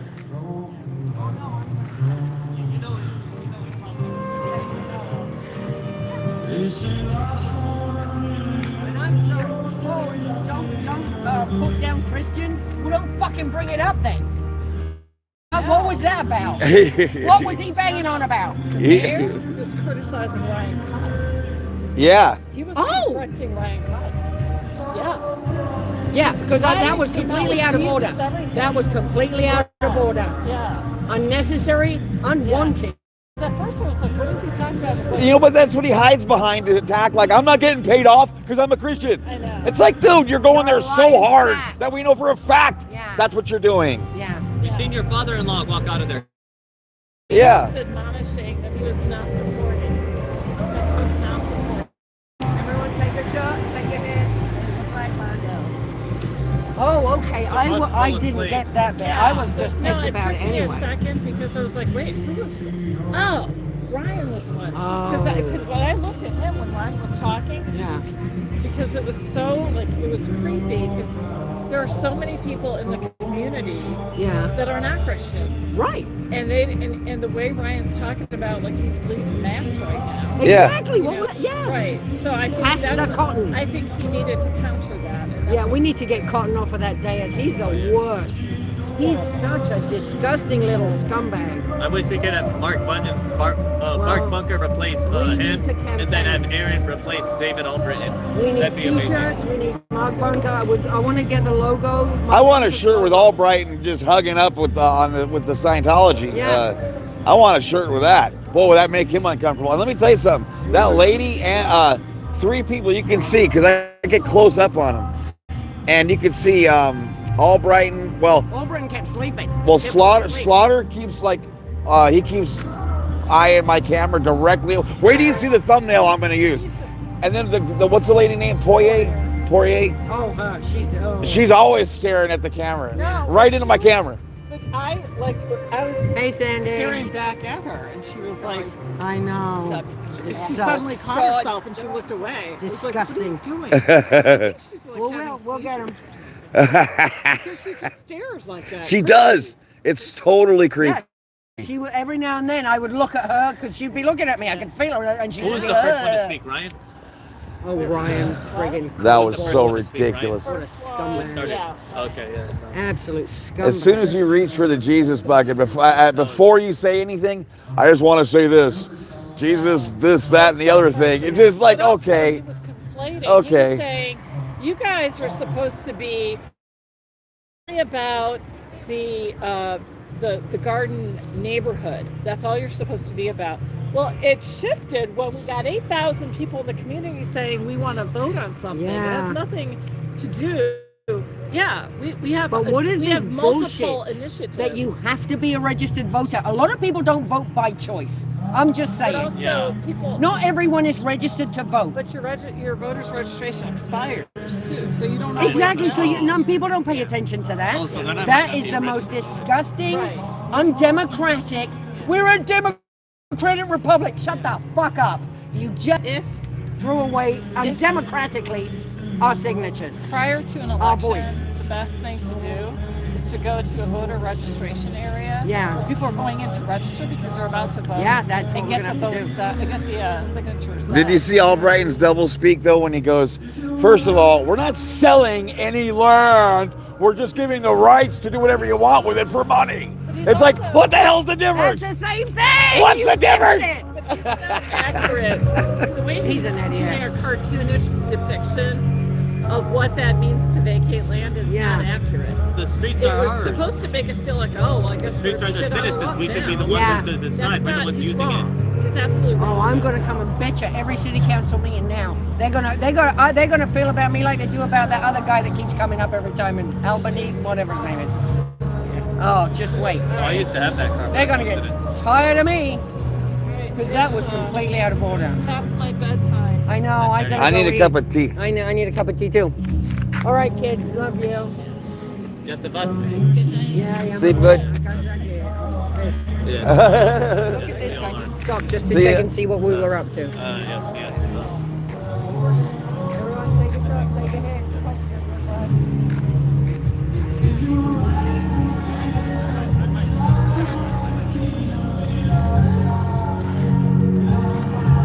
All right. Well, yeah, we got our work cut out for us. That's for damn sure. But you know what? We'll just keep at it. We'll make them very uncomfortable. That's something we can do. Wait a second. Where the hell are we parked? Oh, I forgot. We're parked way the hell over here.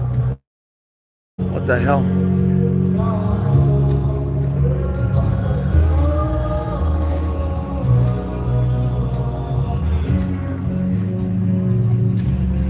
We're parked way over there. That's it. You have to shut down the other one because it's not going to open now.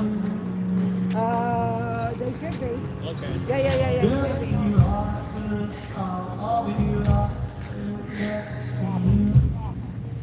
Wow. I didn't have faith. I want to get up there and say, I don't know if you noticed, but the town doesn't really have a lot of faith in you. We don't feel you're going to do the right thing. And they did. How does he get off just insulting? He's like, I listened to you. We weren't insulting you, idiots. You're literally insulting the crowd and then being like, and you know, you're all a bunch of dicks, but you know, but you shouldn't say nothing while I'm talking, while I'm dressing you down. Yeah. Shut the fuck up. That guy. Yeah, all Britain was completely out. What a man. And boy, did you see him passing out? That dude's just passing out all day. Right, that's what I said up there. Freaking, they sound like they're related to Hessinger. I swear to God. But these guys are so, to me, they're bought off. Completely. Oh, it's so obvious. They don't know it. They don't know they are. So obvious. They are so fucking, the fleece has been pulled over their eyes. They have no idea they have been safe pointed by Scientology. Bunch of scumbags.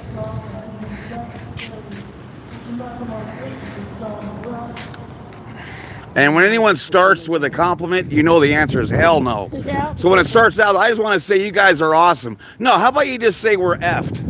Because that's where that's going. Right. That was so bad. That was so bad. I'm so fucking annoyed. So annoyed. So they're going to give the street away so Scientology can build the hall to L. Ron Hubbard. Then none of us can go in. Yeah. None of us are going to use for anything. They're going to use that so you can't even get over there. You'll never be able to even, yeah, it'll be a disaster. That's what they want, so you can't protest. That's all they want. So disgusting. And like that one guy said, it's just the latest. You've already sold everything to them, you assholes. If you sell this to them, you might as well just say you're on the take. You're never going to get anyone to believe you're not. All this belongs to them. You're never going to get anyone to believe you're not on the take. Ever. I'm going to sell them another street so that we can't even go between the buildings. You're going to ruin it for developers. Developers are going to. What developers? Are you kidding me? The fucking Scientologist. Where's the fucking developers? That's the only developer they're talking to. Who the fuck would spend $1 down here when you're next to Scientology? Money. Look at this shit. They've been putting this This has been gutted since before COVID. Yeah, 5 years 6 years they've been putting this together. 6 freaking years.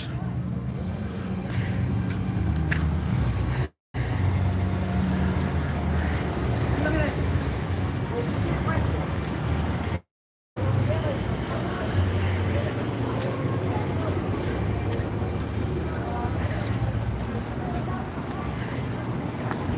What a joke. Yeah. I'm not, we're not selling property. We're just selling the rights to do anything you want with it. The hell's the difference?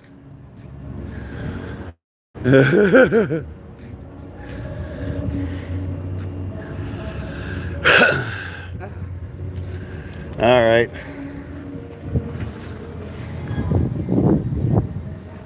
Oh, the bank building's closed. Yeah. Well, that's good.